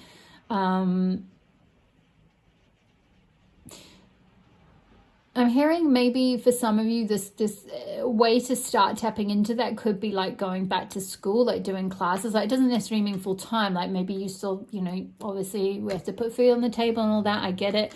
You know, so there may still be a need to like, you know, say if you are something like a graphic designer, or you are doing something that's using more your intellect, you know, as your day job or something, but in the evenings or weekends or on holidays or something like that, it's like you go on a creative retreat, or you go to some kind of classes, like, you know, whether it's drawing, art, photography, design, something like that. It's like something to let your creativity breathe is what I'm hearing, which is kind of a strange expression, but it's like maybe it's in the environment that you're in, or in the work that you do, or the mode that you're mostly operating in. It's kind of it's not breathing, so it's like suppressed in some way, it's kind of clamped down. Because you're perhaps having to operate from this more strategic, like intellectual, perhaps more rational mode. And it's interesting because Athena is I think I spoke about this in the introduction. Athena is a goddess who, for me, she embodies both the that sort of intuitive wisdom, and also that rational, sort of more logical, rational, intellectual, intelligent side of things. But she's also a goddess of the arts. She's also a goddess of, you know, artisans and artistic talent and weaving and things like that. So it's like she has these different facets of her. And so there's something around these different facets of Athena that's significant to you. There's something around like you also are able to tap into these different facets of yourself. You have these different talents. Yes, you have that ability to be very strategic, very intellectual, very rational, very, you know, you might be in the type of job that requires a lot of strategic thinking. It requires more, say, left brain thinking or left brain operating. But, you know, like Athena, she was the goddess, she was a warrior goddess, she was a goddess of battle and a goddess of like negotiation and strategy and tact and diplomacy and all of that. But then she also was a goddess of the arts and a very creative goddess, and a goddess who, you know, she created the olive tree and, you know, all of this. And so, you know, coming up with creative solutions for things, for example. So there's also this idea of, yeah, using your creativity in some way as well. Let's get into your other cards to get a bit more about this. So we have got Virgin with light attribute, maintaining symbolic purity of heart and spirit, and shadow attribute, fear of intimate union. We've got card number 25 with the pleasure fight. Put here, and we have got card number 23 with the untamed fight. Just move these up. Enough room. We've got card number 34 with door to personal healing and happiness. We've got the second bloom, a second chance, it's never too late, new possibilities. Yeah, is that what the blooming? Something's blooming, wants to bloom in your life. And we have got, oh, sorry, apologies, because of YouTube regulations I have to cover up the boobies there. So card number 34, in the world, not of the world. Okay, I feel like starting with this card, the untamed. There's a rewilding that wants to happen, I feel like, for you, pile number 3.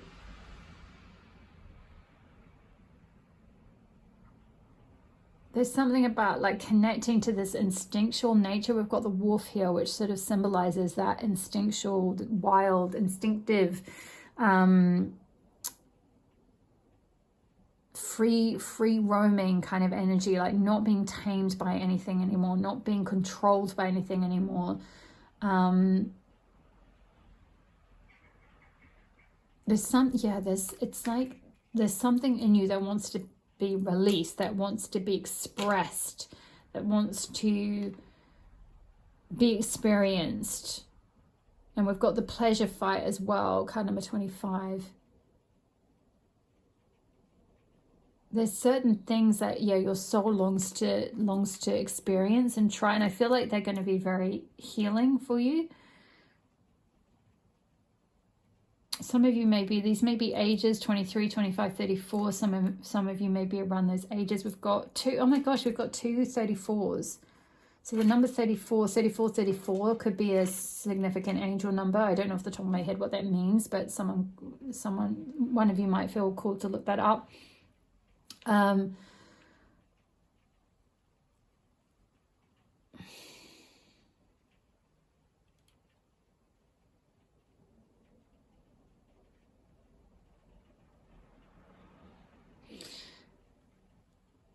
I feel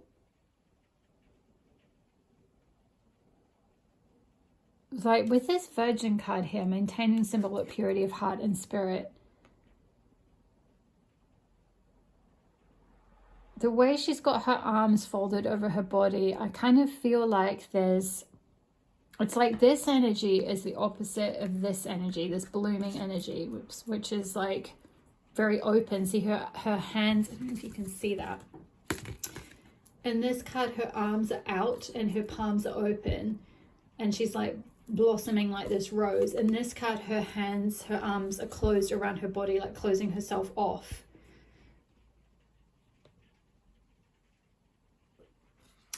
There's something that's been sort of shut off, and I feel like it's this wild part of you, and I feel like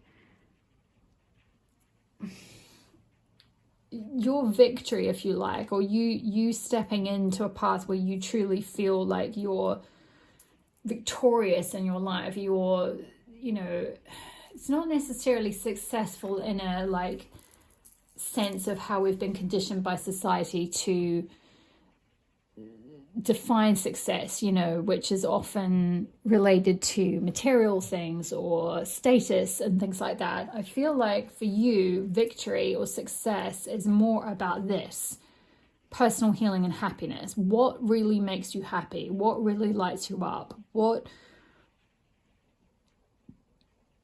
do you enjoy? What brings you pleasure?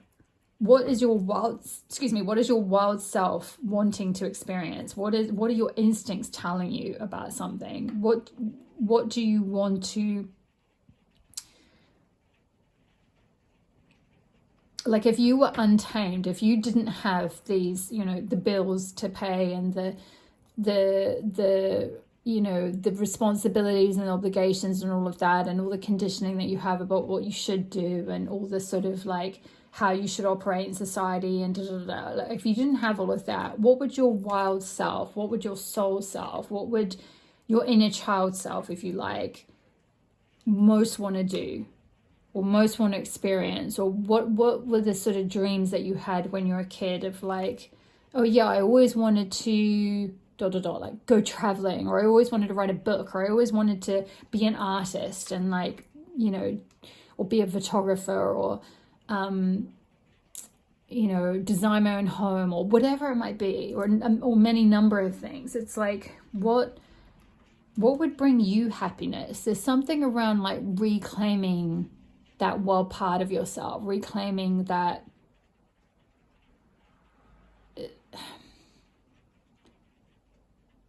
yeah, it's like an unconditioned part, the part that hasn't been conditioned into expecting certain things. With this Virgin energy, I'm getting like strong Virgo energy.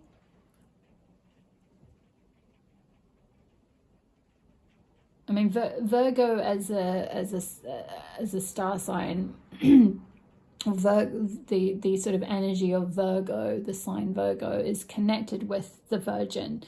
The Vestal Virgins are connected to the sign of Virgo, you know, and they tended to the hearth in Rome. They sort of kept the hearth fire always lit. You know, it was an energy of sacrifice, of self-sacrifice, of serving others. And that is sort of embedded in the Virgo archetype, or the Virgo sign, as like potentially sacrificing the self and being of service to others. So there may be a little bit of that, which there could be some crossovers between think it was pile 2. There was a little bit of talking about people pleasing. Was it pile 2? Gosh, or was it pile 1? Might have been pile 1. I'm losing track now. But one of the other piles, if you felt drawn to them. I think it was pile 1 actually. But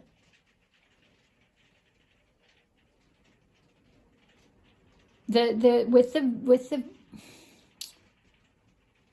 that Virgo energy, the other aspect of Virgo, well, particularly in a sort of, I guess, one of the challenges of Virgo, or one of the sort of shadow sides of Virgo, if you like, is perfectionism.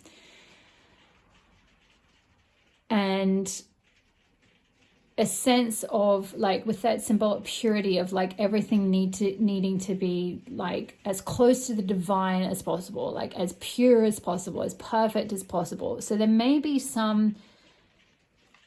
one of the patterns that may be holding you back from, like, truly rewilding yourself, truly, like, re-blossoming, blooming, like, taking creative opportunities or trying different things, or, you know, starting again, or like being a sort of connecting with that kind of beginner's mind thing where you just, you know, new at something and you're just playing around at something. It's like there could be this Virgo energy, whether you have that many planets in that sign, or whether it is your sun sign or your rising sign or whatever, it doesn't matter. It's like there's that like Virgin Virgo energy of, specifically with regard to that perfectionism thing, could be something that is a bit of a limiting belief that's holding you back from what you really want to experience, the pleasure that you really want, the experiences that you really want in life, the happiness that you really want. It's like there's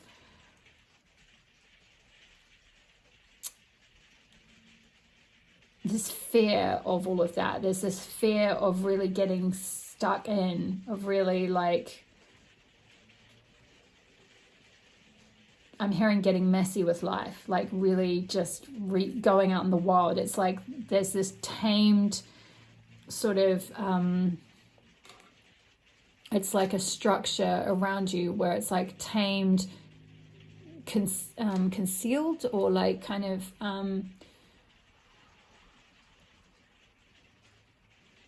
yeah, like a dampening down of your creative gifts, I guess, of your that there's this part of you that wants to bloom.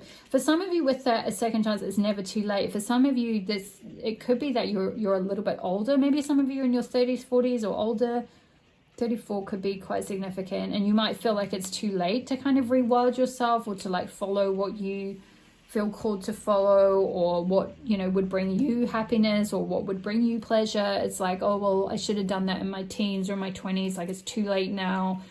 It's too late to follow my own path. It's too late to kind of do these creative things. Like, you know, I have to do, you know, this more strategic job. You could literally work in an area that's related to strategy, or uses your intellect more, like your left brain more than your right brain.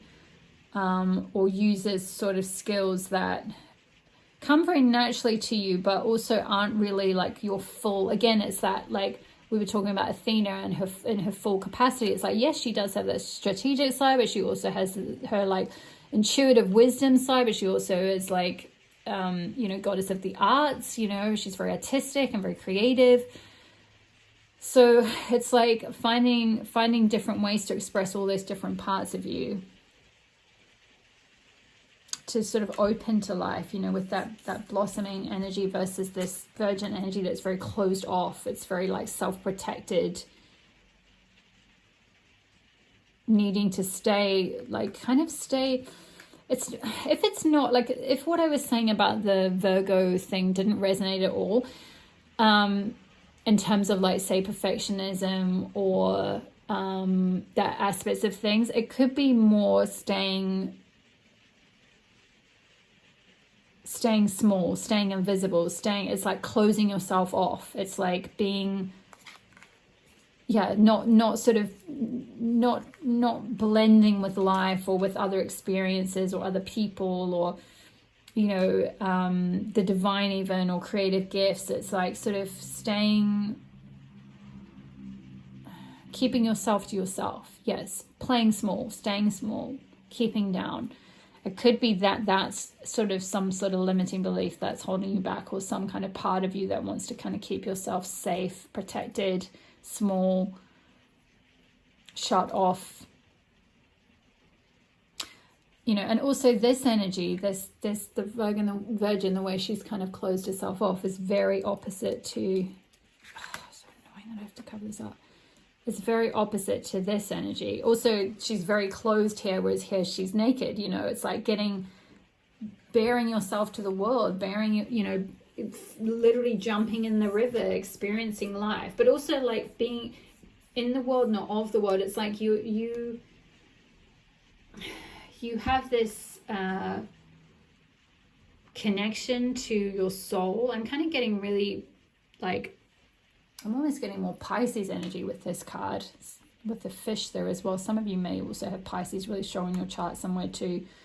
Again, doesn't have to be. Don't worry too much about the zodiac things if they don't resonate. It's just things that are coming through. So it's extra confirmation for some of you if you have that placement. But if not, there's just this creative, this flowing energy, this like feminine creative force energy that's coming through you. It's like you have this ability to like get these creative ideas from like the outside world. It's almost like from the dream world. It's very Neptunian, like that dreamy, imaginative.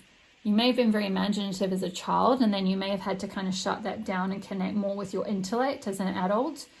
And so there's this what's coming through is this time to like reconnect with this imaginative side of yourself, with this creative side, and be able to bring this into the world. It's like you don't have to be you don't have to be like feel like a part of the rest of the world in order to, or like you don't have to feel like you identify with the rest of the world or everyone else in order to still kind of participate in the world. I feel called to read from the second bloom. And then we'll get some tarot cards, I think.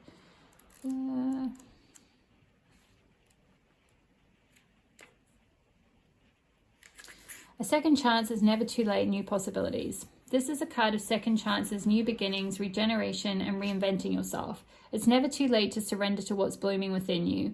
All that matters is that you surrender to the buds that are longing to grow and be known. No matter your age or what may have previously occurred, this card is an invitation to surrender to a second bloom, to welcome the new and share it with the world, to acknowledge the secret passions, longings, creations, and yearnings, and let them bud and bloom.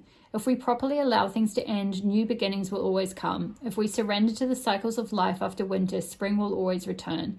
If we tend the seeds in the fertile earth, they'll eventually emerge. Just as we think the season's over and winter's drawing near, some roses bless us with an unexpected second bloom. If this card appears in a spread, it's a likely sign that you too are set for a second bloom. Perhaps you have a creation that's waiting to be brought forth, yes. Or maybe it's a new relationship or passion in your life. Maybe what's waiting to be born is a new version of you. The more open we are to change, the more open we are to life. The more open we are to life, the more open we are to being born again and new. Yes, this is what it means to truly live. Being open to saying yes to life. So when you eventually take your last breath, you'll do so while still fully living. And the soul inquiry is, what unexpected thing wants to bloom within you? That's a great journaling prompt there. What unexpected thing wants to bloom within you? What are your instincts telling you? What would bring you pleasure? What would bring you happiness?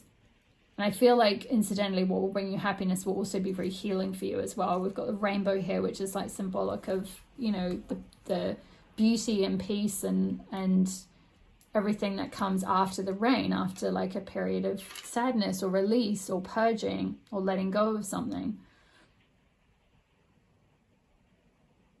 Yeah, your pleasure, following your bliss, following your pleasure, following what brings you joy, following what would light you up, following what wants to bloom within you will lead to like for you, what is personally healing to you, and what would actually bring you genuine happiness, or how happiness would look in your life, which is different for everyone.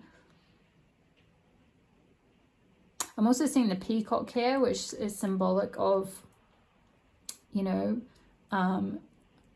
shaking your tail feathers, basically, you know, like being confident in yourself, putting yourself out there, displaying your gifts, displaying your creativity, you know, expressing yourself. Let's get some tarot and then we'll move on to the, I've already pre-shuffled the deck, so I'm just going to get straight in, and then we'll finish up with the guidance from the Sacred Rebels card. So Goddess Athena, what does pile? Ooh, Seven of Swords. I'm kind of getting this as like leaving a situation behind,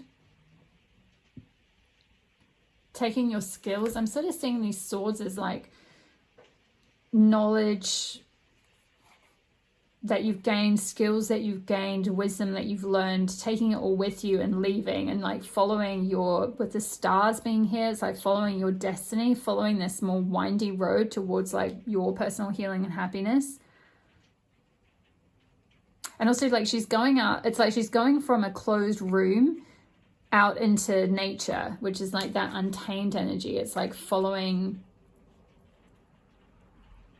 where your bliss guides you, following, like going out into the wild, going on an adventure. It's funny because I was watching a film last night that was kind of about this actually. Oh my gosh, I can't remember what it was called, but I'll look it up and I'll put a caption or something. I never remember the names of these films. It was a bit of a cheesy romance, but really at the heart of it was the story about the female character getting the confidence to write. And she is she's trying to write, but she is living a life that is very small. It's very closed off. She like doesn't really do much in her own time. She kind of just keeps herself to herself.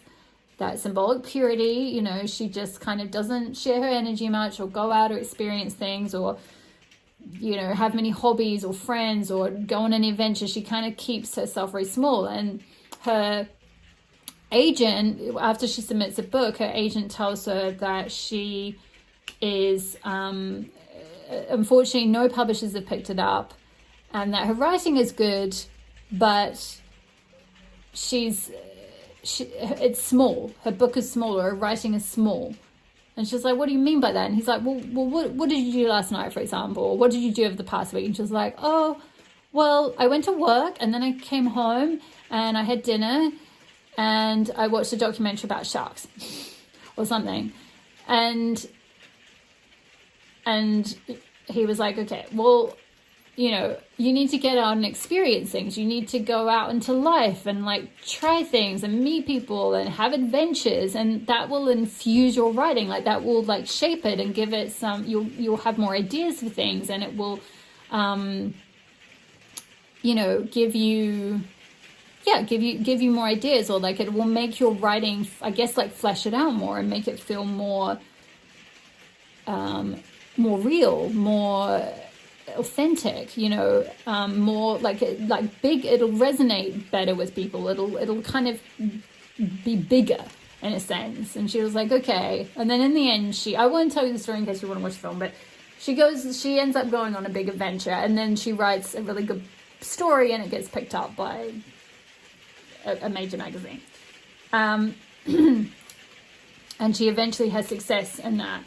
And so for some reason that I watched that just last night, just before this reading, and for some reason was guided to talk about that. So I feel like, yeah, there's something about you like taking your skills and kind of going off and like expanding yourself more, like going off and out into the unknown, going out into the wild, like going and trying different things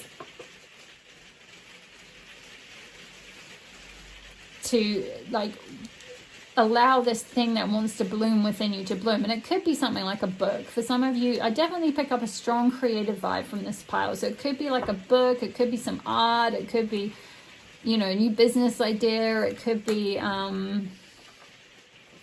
definitely get strong creativity, strong, like with the water and the fish, Neptunian, Pisces. Pisces is a very creative sign, very connected to the imagination. What else does pile 3 need to know? Goddess Athena, what else does pile 3 need to know? What is the wisdom? The Wheel of Fortune. Interesting. Pile 2 got this as well, but in reverse. This is upright here. It's interesting, she's got a book here that she's writing. So again, I feel like there's a sign about writing for those of you that are feeling called to write. I feel like it's destined for some of you to write or to publish a book or to put some kind of creative work out in the world. I also feel like the Wheel of Fortune talks about divine timing, but also things like as the wheel turns, you know, things change. I feel like there's going to be, we've got the number 10 here, which is the closing out of cycles, the ending of a certain cycle, a new cycle beginning. I feel like it's the ending of a cycle where you're keeping yourself to yourself, keeping yourself small, keeping yourself closed off, keeping your creativity clamped down. And you're coming into a phase of this second bloom where something's expressing itself, you're opening up. You're rewilding yourself, you're following your bliss, you're following what brings you happiness, you're connecting to your this imaginative side, this, like, you know, your creative ideas, bringing down that creativity. And I feel like that's gonna bring about a big change for you. It's gonna, you know, the wheel is like, as one thing ends, another thing begins, and which is exactly what this card talked about. When I read out the guidance from this card, it talked about as something ends, as there is an ending, or something dies or falls away, a new growth is possible, a new bloom is possible. Like the rose comes back to life again. It has a second bloom.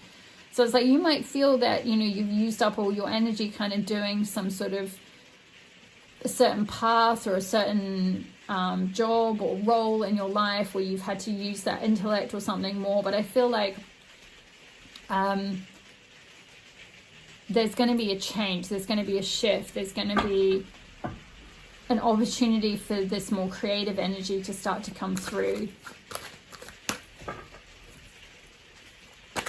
Yeah, maybe for some of you that 7 of Swords is about like leaving a job, leaving something behind, getting out of there so you can follow your bliss, you can follow what brings you pleasure. You can follow the, you know, do the writing stuff. That was something that this character in this book, she was working I think she was temping in order to pay the bills whilst she wrote. So there could be something about like, yeah, going, you know, maybe taking your skills and going freelance or temping or going part-time or something like that, like changing your hours or something so that you can do something more creative, so that you can allow this thing to be birthed. You can give it more sort of time and energy. And we've got 2 of Cups. It's interesting, this card talked about like the shadow attribute was fear of intimate union. For some of you, this could be talking about a relationship. Maybe having, you know, you have the wisdom to step into victory. This doesn't have to be just related to career path or purpose or life. This could be about victory with a relationship, with stepping into union with someone, meeting a soulmate.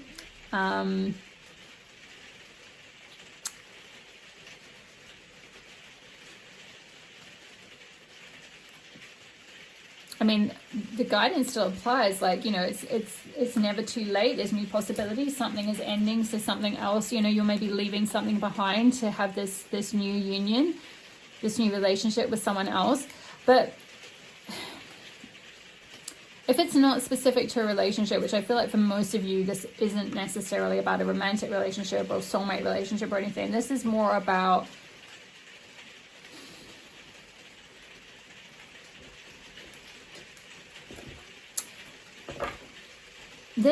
it's interesting. On this particular 2 of Cups card, we've got 2 flowers, 2 roses that are in this vase, and that both the characters are wearing, have got flowers on their dresses.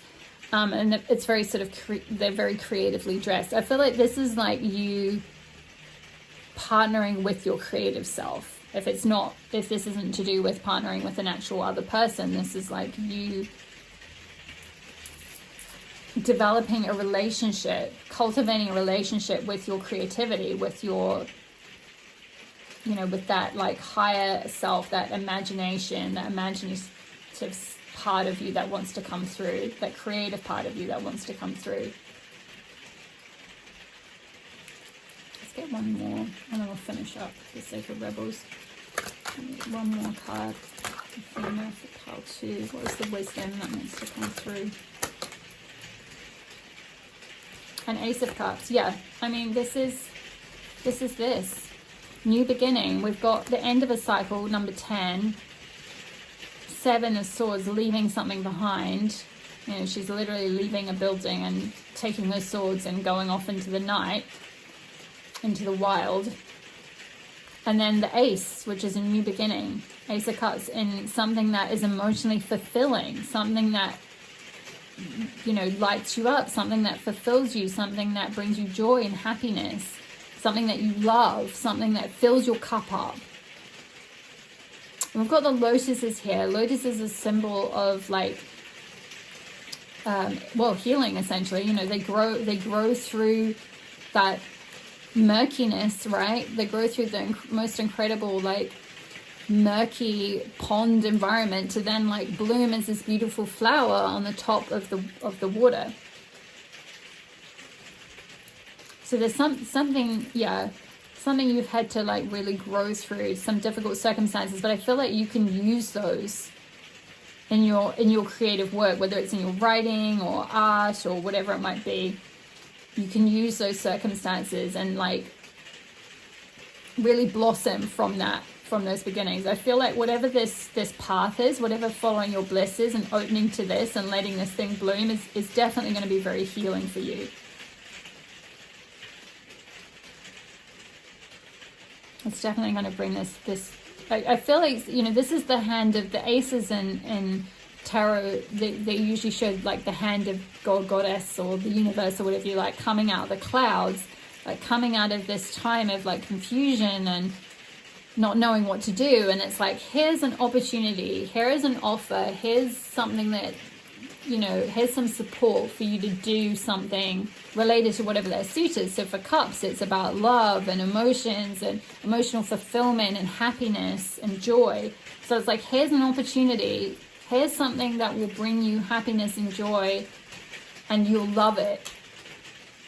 It's like something's going to come out of the blue, I feel like, to give you an option to do this second bloom. So it could be like, I don't know, yeah, you get this, you leave your job, but then you get this like funding, like some kind of funding for like, you know, like they have those things like the, I think there's like a Virginia Woolf Room of One's Own fund for women writers, or, you know, that kind of thing. For some reason I was glad to talk about that, but like, you know, just as an example, it could be, you know, you get the opportunity to go on a retreat. Like a friend says, hey, I was going to take, you know, I'd bought a ticket for my sister, but she can't come now. Do you want to come with me on this like artist retreat or this writer's retreat or on this spiritual retreat or something?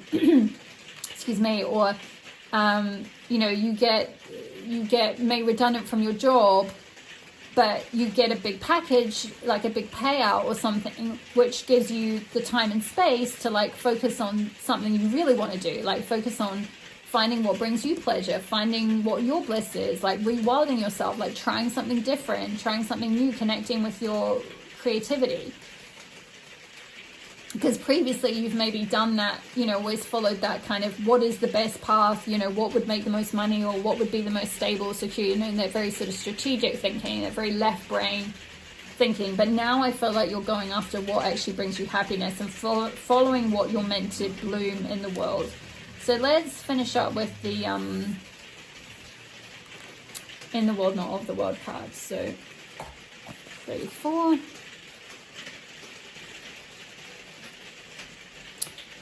It is safe for you to become naked with life. This doesn't necessarily mean stripping off and running wild in public. It does mean stripping back your beliefs, strongholds, and mental or emotional security blankets so that you can live with less obstruction than ever before. Imagine the conditioning that has kept life away from you, just kept it dropping out of your hands like keys, coins, or clocks. Conditioned beliefs about money, time, security, having, locking away, holding, and controlling could be surrendered and allowed to fall away. What would it be like to feel as though you were on holiday every day? Perhaps there would be a softening in your way with life, an implicit trust in its flow, and a faith in the ability of time to bend and stretch as needed so that all may be accomplished. It is at an advanced stage of our spiritual relationship with life that we are able to feel held within it sufficiently enough to surrender our defenses layer by layer and to nakedly accept what is. This oracle comes as a message to you. Sometimes we need our defenses. At other times it is clear we are outgrowing them. There is something that you have outgrown. It has to do with your ideas about productivity, time, control, and money. It has to do with abundance, trust, and living with the fundamental belief that everything is going to turn out okay. You're ready to be much more vulnerable and exposed in life. You don't have to hide behind being organized, perfect, in control, or financially secure and stable. Yeah, that's so interesting. It's talking about the being organized, perfect, in control, or financially secure and stable. That was kind of what I was mentioning with the Virgin and the Virgo energy of like needing to be very organized, be very perfect, like have everything in its place, like yeah, kind of that sort of like control aspect is falling away for you. Nor do you need any other acceptable social phase. It is time for you to loosen the strings of your own controlling nature. They are too tight and too restrictive for you anyway. You were born to live in a much freer way. When you live as you innately are, rather than how you've been conditioned to be, you will experience greater joy, freedom, and support. When you are not resisting yourself or resisting life, there is less resisting what you need as it comes to you. If you have, oh no, hold on, that's talking about another card. Although I think this is still relevant, so I'm going to read it. The message is that you are shedding. It might be an identity, it might be a status symbol such as a car, home, or suburb, and it could even be a socially admired relationship. You are shedding because no matter what the appearance of things, those old forms were too constricting for you. It is almost like your spirit was trying to walk about in shoes several sizes too small. They were starting to pinch, the seams were ripping, and eventually they would fall apart completely.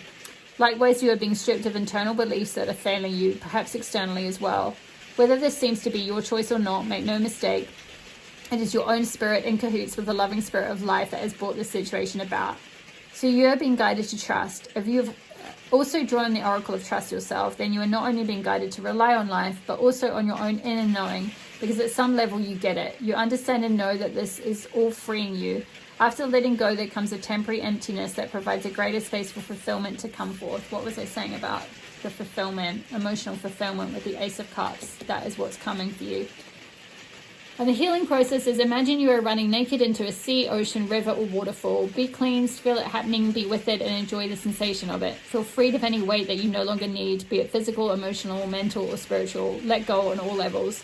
When you are ready, just open your eyes and rest for a few moments before going back into your day or evening. You have completed your healing process. Oh, I love that for you, pile number 3. I feel like, yeah, there's definitely this like releasing, shedding, opening, connecting with like your divine self, your creative self, going with the flow of life, trusting in the flow of life, trusting that like, you know, good things will come for you. The universe has your back. Yeah, and this opening this door to like leaving something behind. I feel like, first of all, there's some kind of escaping from some situation or leaving some situation that isn't really serving you, shedding something that isn't really serving you, and opening the door to this personal healing and happiness, going after what, yeah, would really fulfill you. We've got this rainbow after the rain. You know, we've got the lotuses, which is symbolic of like growing through those difficult times. So yeah, you're leaving behind something difficult, something that is like keeping your, like this card was talking about, it's like a clamp on your soul. It's keeping you crushed, it's keeping you small, it's keeping you contained and suppressed in some way. You know, like that virgin energy which has got her arms sort of closed off. It's like keeping you closed off from the world. And what's trying to come through is this opening, this expansiveness, this connection to your like divine self. Beautiful energy. I love that for you, pile number 3. I definitely feel like, yeah, I'll be really interested to hear what this is that wants to bloom through you, because I feel like there's a specific project, a specific something is wanting to blossom through you, something is wanting to come through. Okay, my lovely pile number 3s, those are all the messages that I have for you. I hope that resonated for you. Drop me a comment or leave an emoji below. If it did, I would love to hear from you. Hit the like button if you enjoyed the reading. It helps tell the algorithm what content to share around so others will receive it as well. Hit the subscribe button if you're not already part of my community. I would love to have you here. Also, check out Stephanie's reading over at Hazel Lucia Tarot, her reading on Goddess Athena as well, with messages from the Goddess of Wisdom. There may be some additional messages there that may you may find some interesting crossovers with what you've been hearing here, or it may be a completely different message related to another facet of your life. So yeah, feel free to check out her channel, show her some support, and yeah, all the best with stepping into your victory pile number 3, and I will see you in the next reading. All my love to you. Bye. Hi there, pile number 4. If you chose card number 3, Athena with sagesse et connaissance, wisdom and knowledge, then this will be your reading on you have the wisdom to step into victory. So I'm going to start with some channel messages for you, pile number 4, and then we're going to move into your other oracle cards, and we've also got the tarot cards and modern goddesses as well. Just get a little bit of extra wisdom and guidance from the tarot. So let's begin with your channel messages. I've got a couple of things that are coming through really strongly. The first thing I noticed, or the first thing that came through, is how much blue there is in this card, which is connected with the throat chakra and expressing yourself and staying true to yourself, standing strong in your authentic self, expressing your needs, expressing your creativity, expressing your ideas, voicing your concerns, or like being a voice for others as well, like standing up for others, using your voice for good. There's just this strong energy of like getting this strong energy of defense with how she's armored up here compared with all the other Athena cards, and this card is the only one where she's actually dressed in full battle armor and she's got her like spear here. So there's something around kind of like defending yourself against something, standing up for yourself, asserting yourself, needing to fight for yourself, like needing to almost like go to war for yourself, like really like shield yourself from something with that like battle armor. It's like you need to be armored against the situation. So this could be like deflecting negative energy, like I'm kind of getting like energy vampire type energy, or just people who want to take from you, or people who want to criticize you or attack you in some way. It's kind of just the energy of the dark. So I don't know what it is that you do, pile number 4. Some of you might be in the light already. You may already be expressing your truth in some way. You may already be someone who is like being called to speak or be a guide in some way, or express your truth in some way on some kind of platform or whatever it is. And it could be that with the nature of what you do, with the nature of like standing for the light, right, or being a light worker, or being someone who's standing in your authentic power and expressing your divine truth and divine wisdom and knowledge, that others who like those energies or entities that are kind of in shadow, in the dark, in lower consciousness kind of energy,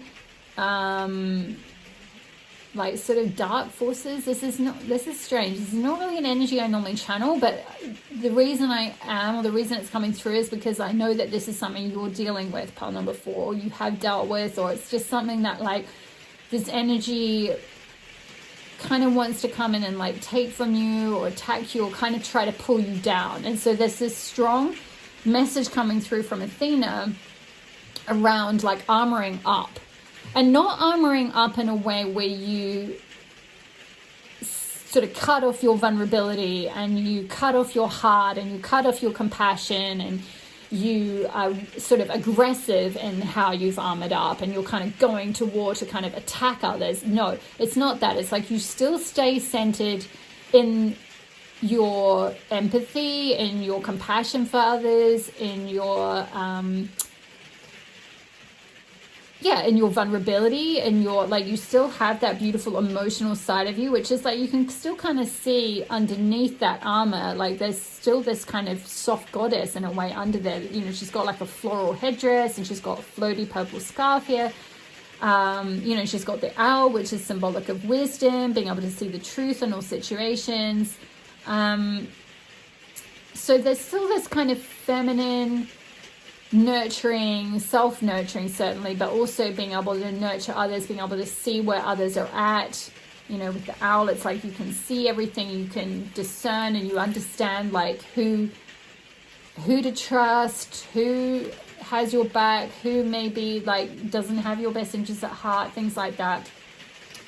But you're armoring up, you're setting boundaries, you're shielding up and protecting yourself against those energies, those darker energies, those negative energies that want to come in and like take from you. Because as you're coming into expressing your truth more and being like a light worker and stepping into that role more, it's like you're going to find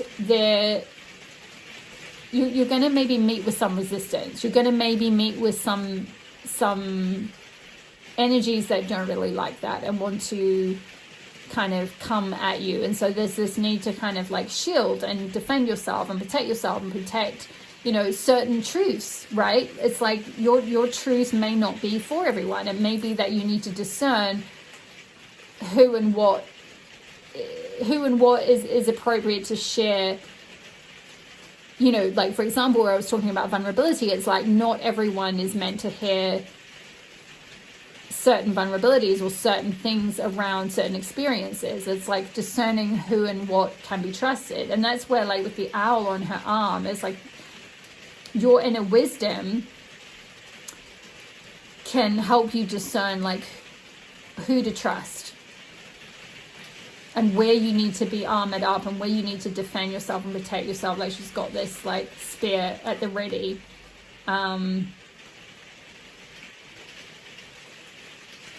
To defend. But let's have a look at your other cards and get more of an idea here. So we've got warrior with strength, skill, discipline, and toughness of will, heroism, stoicism, and self-sacrifice, and conquering the ego.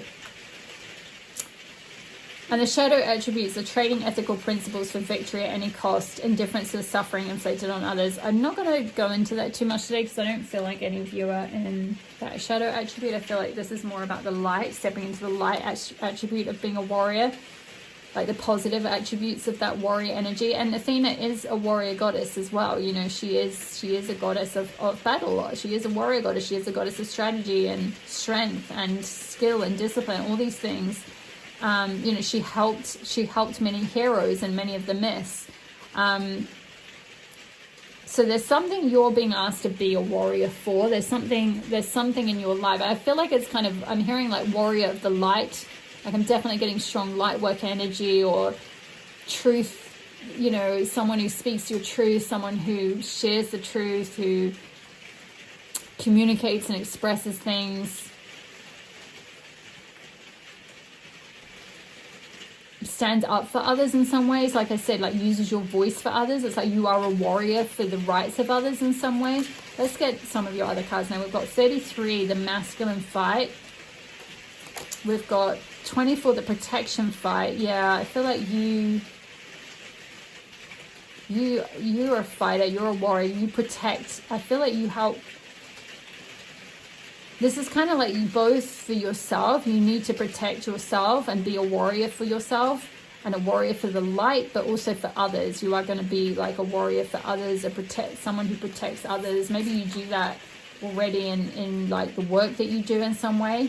You fight for others. Like I'm hearing like you fight for custody or something. Maybe you're a lawyer or you do some kind of work, social work, advocacy, you know, working for a charity or a certain cause or activism. You could have strong activism energy.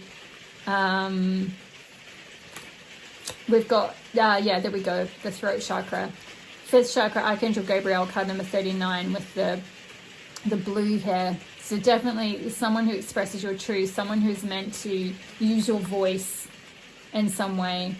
express and communicate in some way. We have got the reunion, soul recognition, collaboration, partnership, and friendship. And finally, we've got card number 23, defend to the end, the worthwhile. Yeah, defense, fighting.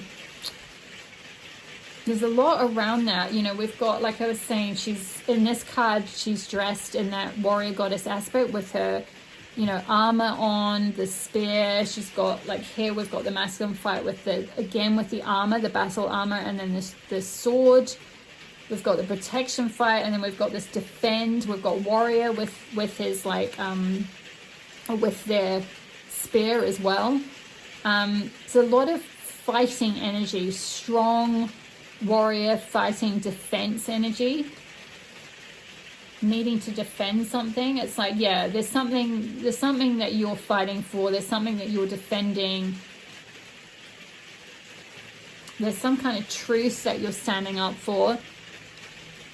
This could be quite difficult truths, you know. It could be being like a whistleblower, or, you know, standing up for the rights of other people in a way where people don't want to hear it, right? And so you get attacked for that, but it's like something that is very worthwhile. It's something that's very important. It's something that would protect others who don't have a voice. And so you're meant to be this, like, warrior for them.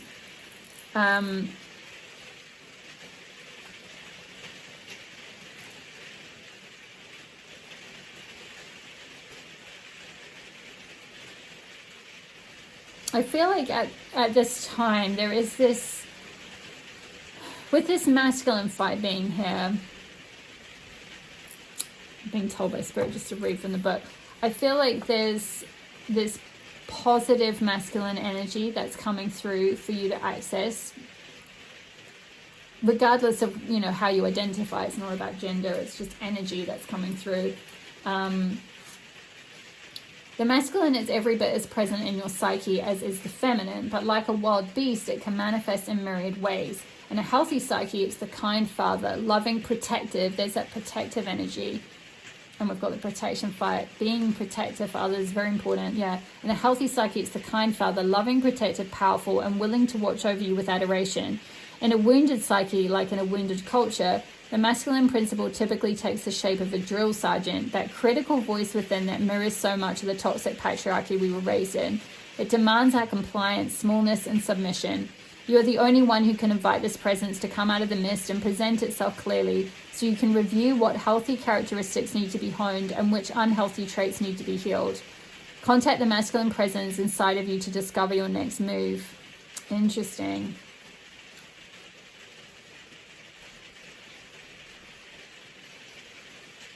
Yeah, that what's sticking out is like that critical voice that mirrors the toxic patriarchy we were raised in, that demands our compliance, smallness, and submission.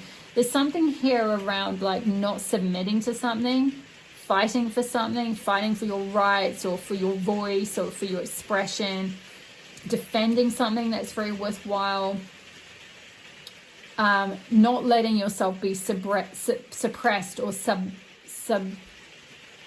what's the word, like suppressed or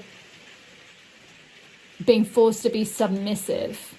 I'm kind of getting strong Lilith energy. Some of you may have Lilith really strong in your chart somewhere. There's this strong like fighting, like independent, like I will go my own way, you know, I won't be submissive to anyone. I won't submit to, you know, like a male authority or like that, or any sort of someone who thinks that they have rights over me or my body, or someone who tells me how I should be. It's like, no, it's like you're kind of finding that voice, that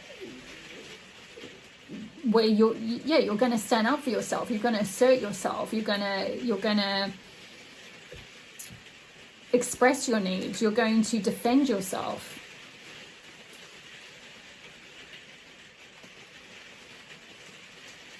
I feel like also as well with this, the masculine fight and the warrior card, you know, this card, the masculine fight, it was just talking about like in a healthy psyche, it's loving, protective, powerful, you know, watches over you with adoration. You know, you could also say it supports you to develop a healthy ego, to like come out in the world and like, you know, show up for yourself, and kind of to, you know, have a healthy relationship with discipline. Not, you know, this card was also talking about in an unhealthy psyche, the unhealthy masculine can be very domineering, very controlling, very like over disciplining. Whereas in this card, we've got strength, skill, discipline, and toughness of will. So it's like finding that sort of healthy balance between kind of like maybe an inner, there could be like an inner masculine within you that you've seen modeled in your life, like likely in childhood, but also just generally in the culture. But you've kind of internalized that, and maybe it's like healing certain patterns around like what that inner masculine part of you expects from you and makes you do. And yeah, maybe that part of you is very controlling, or maybe it's very aggressive, or like forces you to, you know, like it could be like be sort of self-sacrificing or something. You know, we've got self-sacrifice here. Heroism, stoicism, and self-sacrifice and conquering the ego. But it could be like, you know, self-sacrificing to a complete detriment of yourself, you know, where it's like you're no longer standing up for and expressing your healthy needs. It's like you're just sacrificing completely. There's just this sort of energy of, I'm sorry the rain is so loud here, I'm trying to speak really loud to be heard over it. I hope you can hear me okay. There's this, welcome to the end of summer in the UK. It's like absolutely chucking it down.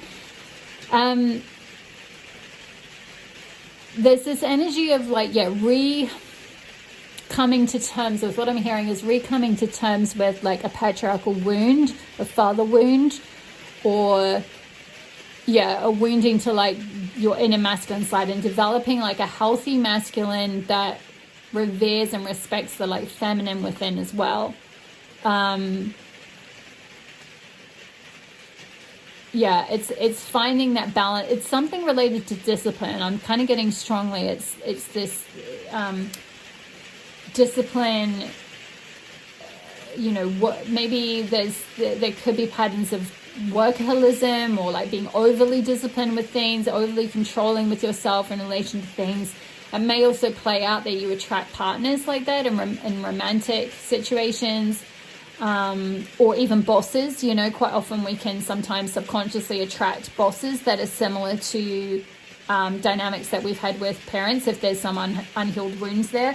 Or if it's not expressing itself on the outside, this could just be something that internally, it's like an inner voice. It's like an inner critical voice. You know, it did speak about, I think it spoke about criticism. Yeah, takes the shape of the drill sergeant, that critical voice within. So there's something about sort of criticism. Maybe also for some of you, you experienced criticism as a child whenever you tried to express yourself. So there might be some healing around your throat chakra that may be very called for with receiving this card. It does kind of talk about like doing some healing around your throat chakra. So healing that self-expression, because maybe, yeah, you were criticized as a child. Maybe whenever you spoke out about something, or spoke up, or used your voice, or tried to express your creativity, or tried to express your needs, it was like shut down or criticized, or you were demeaned or belittled or something like that. And so then you've kind of internalized that and developed kind of quite a critical inner voice. And I feel like that pattern is something that needs to shift and be like brought to light and healed, and so that you develop a healthy like warrior aspect of yourself, a healthy inner masculine, a healthy sense of discipline and like courage, and like, you know, using your willpower for good, you know, following through, like, you know, asserting yourself, like doing those things in a self-constructive way, rather than it tipping so far into like being really aggressive on yourself, being really critical on yourself, like, you know, kind of patterns around like, you are not enough, like you've got to do more work, like it's not good enough, you need to do it better, like kind of that, yeah, that like drill sergeant energy of like, that's not that's not enough, that's not right, like it's not perfect, or like you need to do it again, or you need to do more, you need to work harder. You know, toxic masculine energy is often connected with like overproductivity, overexertion. It's like that energy of needing to do more, and associated what you're doing with who you are. Like, I need to do more in order to be valued. I need to do more in order to be accepted. I need to like push myself to my limits in order to be loved and validated. And so there could be something around, yeah, finding a healthy relationship between discipline, between like, yeah, still going after your goals, like not necessarily falling completely into passivity. We're not talking about that, but like, where on that spectrum do you fall within, you know? And this is something I've had to learn. I definitely grew up in quite a masculine culture in New Zealand, even to a certain extent within my household as well. There was, you know, particularly if you grew up in a family that was quite strict, or there was a lot of just strong, yeah, you were strongly disciplined. You know, your relationship with discipline and self-discipline could be a little bit unhealthy maybe, or not fully constructive.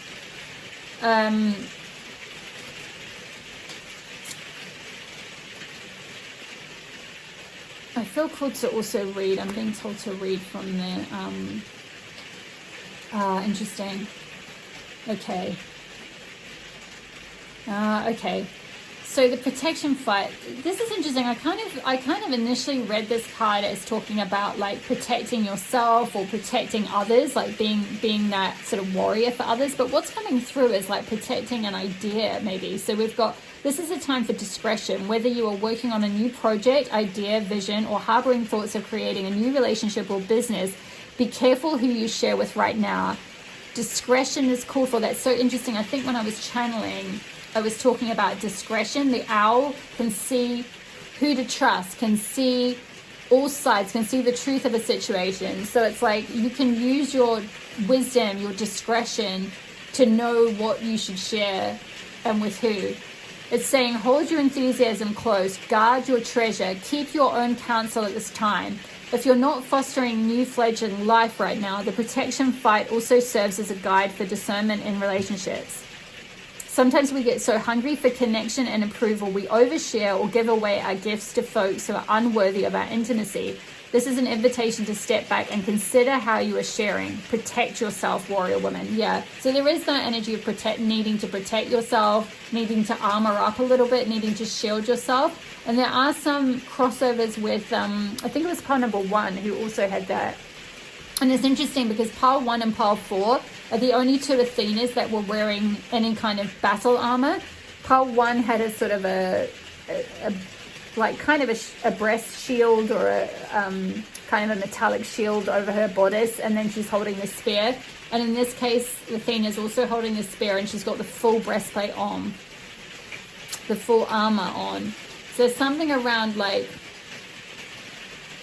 needing to defend, needing to protect yourself, needing to create healthy boundaries, needing to discern who you trust, who you share things with, needing to defend something, like keep something close to your chest because it's very important to you. So for some of you could be starting a new project. You could be, you know, especially with this like the blue throat chakra energy here, you could be starting to express yourself more and more, express your true self, you know, be more authentic to yourself. Like maybe you're putting yourself out, you know, you could be starting a YouTube platform or sharing a blog, or like, you know, just kind of showing up in the world in a more authentic way and being more expressive of who you truly are. But it may be that, which is wonderful and great, but it may be that there are certain people who you shouldn't share that with right now. It may be that you need to stay a little bit boundaried, or keep that project, that platform, that this expression, this thing that you're creating, whether it's, yeah, a business, a platform, whatever it might be, to yourself, because there may be certain people around you who are not supportive of that. Kind of like what I was channeling at the very beginning, where there's like maybe some dark energy around you, some shadow energy, like someone who is like, they haven't they haven't healed certain wounds within themselves. And so when they see you shining your light, that is triggering to them. And all they do is then lash out and like demean and belittle you and criticize you. Again, it's that critical energy. So you may be finding that you start attracting that a little bit as you're coming into your truth and in your power and standing up in your light. You're kind of attracting maybe some people, or like maybe being careful about who you share your work with, because there may just be certain people around you who want to cut you down or want to tear you down a bit or want to like attack what you're doing. And it's very important what you're doing. There's a need to protect it. There's a need to defend it, because your true soul family with this, the reunion, the people who support you are going to find you. Like once you share your truth and put yourself out there, like you are going to attract your soul tribe. You are going to attract like people who recognize your soul and vibe with you. You are going to have collaborations, partnerships, new friendships, soul friendships, soul family around you, soul clients if that's what you want, if you're starting a business, or like soul community if you're starting some kind of community venture, or you know, followers if it's like, you know, people who follow, if you're creating like a platform, something on a platform, you know, whatever it is that you're putting out there, you're going to find those soul relationships with people who you can really connect with, who do really vibe with you, who do really need to hear what you have to share. And that's why it needs to be protected. That's why it needs to be defended, because there are people out there who need to hear the wisdom and knowledge that you're meant to be sharing with the world. Your soul family are waiting for this, I feel like. But there's maybe some, there's maybe some like slightly toxic energies around you that want to kind of cut you down. I'm kind of getting, I'm being shown, and I've talked about this before, so those of you who've been following my channel for a while, you've heard me talk about this, and I know some of you have experienced this because you've commented in the video, like, you know, under the video, you've commented that you've experienced this, the tall poppy syndrome, which is a phrase we have in New Zealand, and I believe, you know, I've had a few people say you've experienced similar things in other cultures as well, so, yeah, it's kind of that energy of like when someone grows too tall in a way that like they're expressing their light, you know, they're standing up for their truth, they're being their authentic self, they're really showing up in the world. And if they're growing too tall for the rest of everyone else, they're a tall poppy and they need to be cut down to sort of like bring them back down to like everyone else's level. And so there's something around that, whether that's like a cultural belief. You could have been raised in a sort of place that has that sort of belief where it's like, no, everyone should be the same. We should all be kind of down at this sort of level. We should all be even. You know, you shouldn't rise above the crowd. You shouldn't stand out. You shouldn't express yourself. You shouldn't, you know, be the center of attention or anything like that. It's like, no, like kind of slamming it down. Like you need to be brought back down to size. We need to cut the head off that tall poppy kind of thing. We can't stick out from everything else. It'll look messy.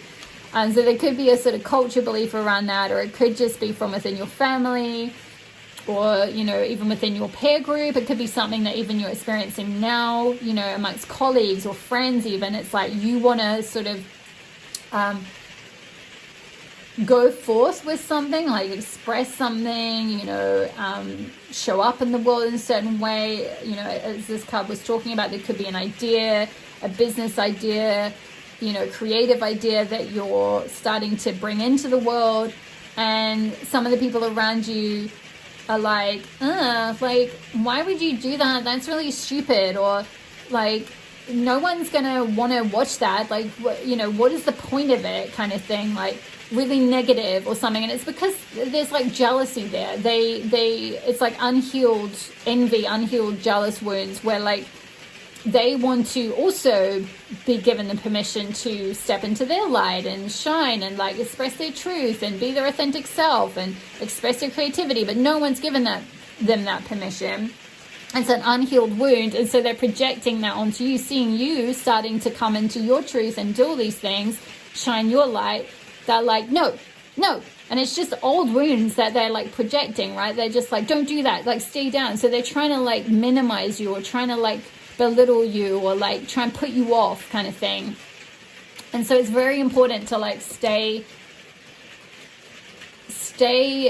boundaried, to stay on guard, I guess, to stay protected, to keep this like, it's like a business baby. And again, I've used this analogy for previous readings of, it's like giving birth, right? It's like when you conceive a baby, usually the advice is, right, you don't share with anyone until it's like several months into the conception, because, some things might go wrong, right? It's kind of a similar thing. And also as well, like once you give birth to the baby, you don't go kind of sharing the brand new, well, I mean, likely most people probably wouldn't go sharing the newborn baby around with like everyone in the world. Like they're probably going to have a little bit of time to kind of connect and bond and, what, sort of figure out like what they need to do and all of that. So it's like, it's that new stage of the journey that's like very precious and very delicate and very like, it needs protection. And so there's something around that where like maybe for some of you it's really beautiful because you're stepping into this like expressive energy, and you maybe want to like share it with all the world and share it with everyone, and you want everyone to be as excited about it as you are. But there are just some people who, because of their unhealed wounds, they can't be there for you in the way that they should, in the way that you expect. And so there's a need to kind of just be careful, be discerning, be boundary, protect yourself, protect your energy, protect this venture, this project, this creativity, protect your expression. And by doing that, by like carving that boundary around it and keeping out like others who would threaten to like kind of crush this work, this creation, it makes sure that the right people will be reunited with you. The right people will find your work or find you or find your this creation. You'll be united with the soul family that you long for. I almost feel like that's all the messages, but I am going to go into the tarot because I did for the other pile, so I feel like I should. But yeah, we won't. I think this has been going for quite a while. Yeah, already half an hour. So let's just get a few tarot and then we'll finish up with the Sacred Rebels card. So let's just get straight into it. Actually, I feel called to shuffle again. So while I'm doing that, if this is resonating for you, pile number 4, comment below. Even if it's just an emoji, hit the like button. It helps my channel to grow. I really appreciate each and every one of you who's been commenting, liking, sharing. Subscribe if you're not already part of the community. I would love to have you here. Okay, one more. Alrighty, so Goddess Athena, can we get, what is the wisdom that pile number 4 already has to step into victory? What is the wisdom that pile 4 has? What is the wisdom that they have? 3 of Swords in reverse.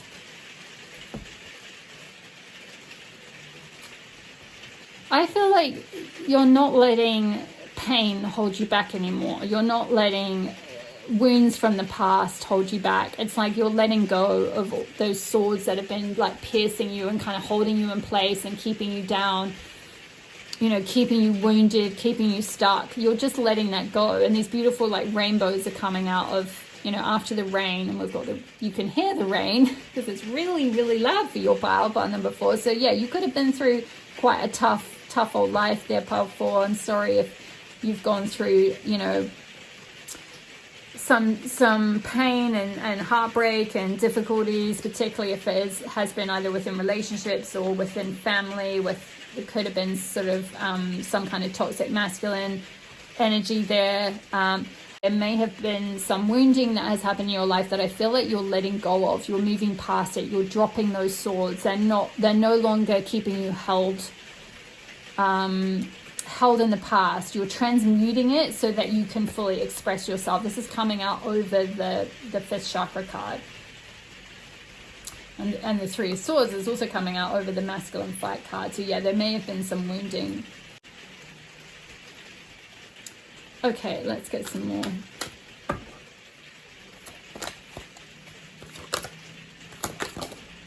Okay, we've got 7 of Wands, which is defense energy.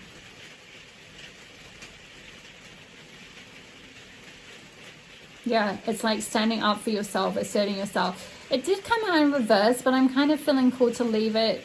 I'll read reversals where I'm guided, but in this case I feel called to put it upright, because I feel like this is an energy that you're learning to step into, is like defending yourself. Again, it's that armoring up where you need to, creating healthy boundaries, defending and asserting yourself and standing up for what you believe in, you know, learning to discern who you share certain things with, and learning to keep certain boundaries amongst certain people who might attack you. You know, the Seven of Wands can be an energy of like people coming at you, right, with like certain attacks or certain like trying to, you know, push you off balance sort of thing. And it's like you being like, no, I'm standing up for myself. This is, you know, this is all I'm going to share with you.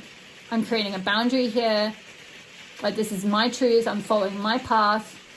So very strong energy that I feel like you're stepping into, coming out over the warrior energy. Yeah, you're fighting for yourself. You're protecting yourself. You're standing up for yourself. You're setting boundaries for yourself. Definitely some crossovers with pile 1. So for sure there might be some messages there for you as well if you felt called to pile 1. And we've got Ace of Pentacles, new beginning. Stable new beginning coming in. I'm just noticing the autumn leaves that are falling here. So yeah, this is symbolic of release. I feel like as something releases, which this is a consistent message across all the piles, that there's something ending, some cycle, some pattern, something that's ending in your life, something that's falling away in order for some new opportunity. We've got the 1 here, a brand new opportunity to come through. I feel like this could be, for some of you, this could be a business. You know, as we were talking about with the protection fight card, about how there's some sort of idea or creation or business or venture or something that you're starting, and it needs to be kind of protected from others' influence or negativity or, you know, criticism or whatever it is. That business is going to bring in this new, secure new future for yourself. It's going to bring in stability, security, abundance.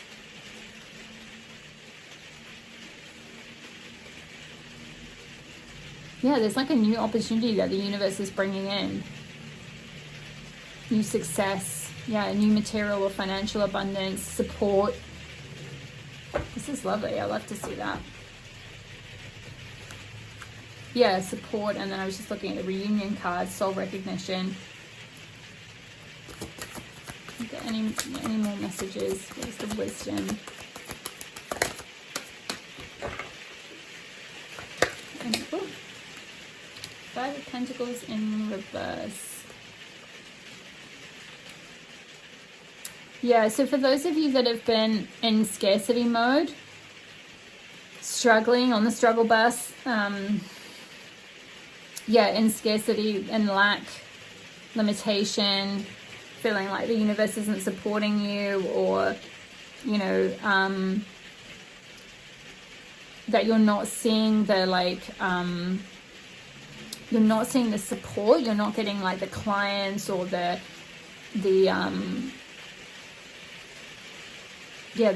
like recognition or yeah, whatever it is, support that you're looking for, that is coming. I feel like you're reversing that. You're standing up for yourself, you're finding your self-worth, you're standing in your truth. You're letting go of outmoded ways of thinking, of like scarcity thinking, of low self-worth, negative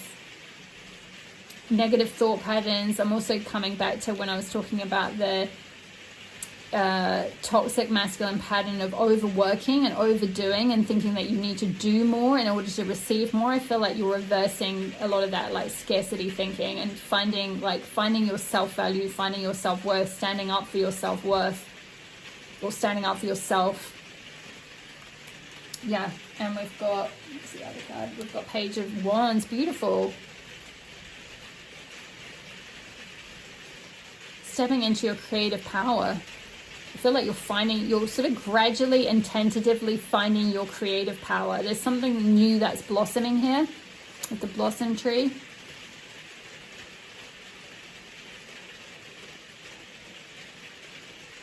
You're lighting that spark, that flame of creativity. It's like, ooh, because you're protecting it, because you're keeping it boundary from others, it's like that flame is able to actually fully light up, because it's not being put out by other people, because you're defending yourself and your work and your voice and your truth. It's like it's having a chance to actually fully grow into a flame and fully grow. It's not being like snuffed out by someone. So let's finish up with the defend to the end, the worthwhile card. Okay.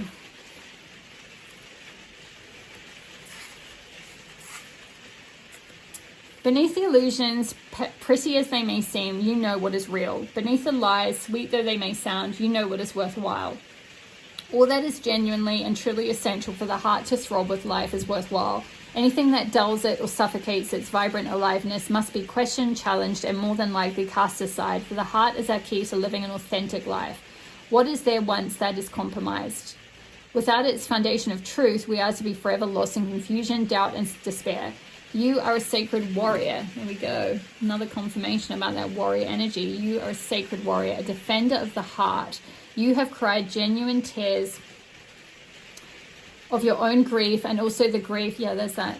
The Three of Swords energy. You've cried genuine tears of your own grief, and also the grief of the world. You've raged at injustice. Yeah, that's what I was talking about at the beginning with that protection fight. It's like you want to fight for others. You feel the injustice of the world. You've raged against injustice and oppression in your own life and in the world. You have felt the need to protect the presence of love, for whilst it is exceptionally powerful, it can too easily be smothered under lies and fear. The sacred warrior must not heed the dangerous voices that say, oh, stop being so sensitive, stop making such a big deal out of things. Love is the biggest deal there is. What else is worth being so sensitive about? The sacred warrior is vigilant that the presence of love is not chipped away by fear, criticism. There's another mention about criticism, so you've got a double message about that. Fear, criticism, doubt, or untruths. Even if others find the unflinching honesty of your feelings difficult to handle, even if those feelings are expressed with gentleness and compassion, the sacred warrior honors the task of being more faithful to love than to anything else. This includes the fear of loss. Actually, it includes the fear of anything at all. This oracle brings guidance to honor even the smallest steps in your path of the sacred warrior. They are no less important than the more noticeable or dramatic actions on the path. One single misstep can begin a landslide of great devastation. Being vigilant with what is meaningful and what is truthful, even in the smallest and seemingly most insignificant ways, strengthens the sacred warrior and prevents darkness from gaining a stronghold from the inside. That darkness will be intelligent and sneaky. It will tell you that it doesn't matter, that this one time you think you can forget what you promised, that you are just one person and that you can't make a difference anyway. That darkness will lure you into sleepy ambivalence and dull your light if you allow it to. The sacred warrior within will fight with love and honor to be true to what has meaning and never ever allow it to be cast aside, even if it seems easier in the moment. The sacred warrior finds joy and humor in life to prevent the seriousness of the task from stifling the heart that just wants to live and be free. That joy brings strength to the warrior and an expanded, relaxed awareness that can sense the presence of fear, whether it is masked as anger, hate, or doubt, and immediately respond to it with fierce compassion. Yeah, that's what I was saying at the beginning when I was channeling your messages about Athena and the armoring up. Not to the point where you suppress your compassion or your vulnerability, but just being protective of yourself. With that protection fight, you're protecting yourself, you're defending yourself, you're standing up for yourself.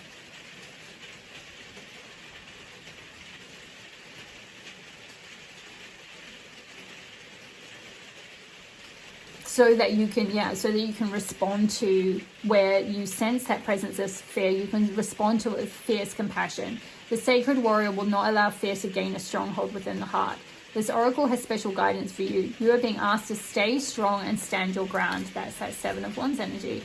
This might be in a big emotional journey that feels like the fight of your life. It may be in a matter that does not seem to hold much importance. Perhaps, for example, you are contemplating an idea that you feel could be something, but those around you declare it is nothing much, too impractical, too little, or too much.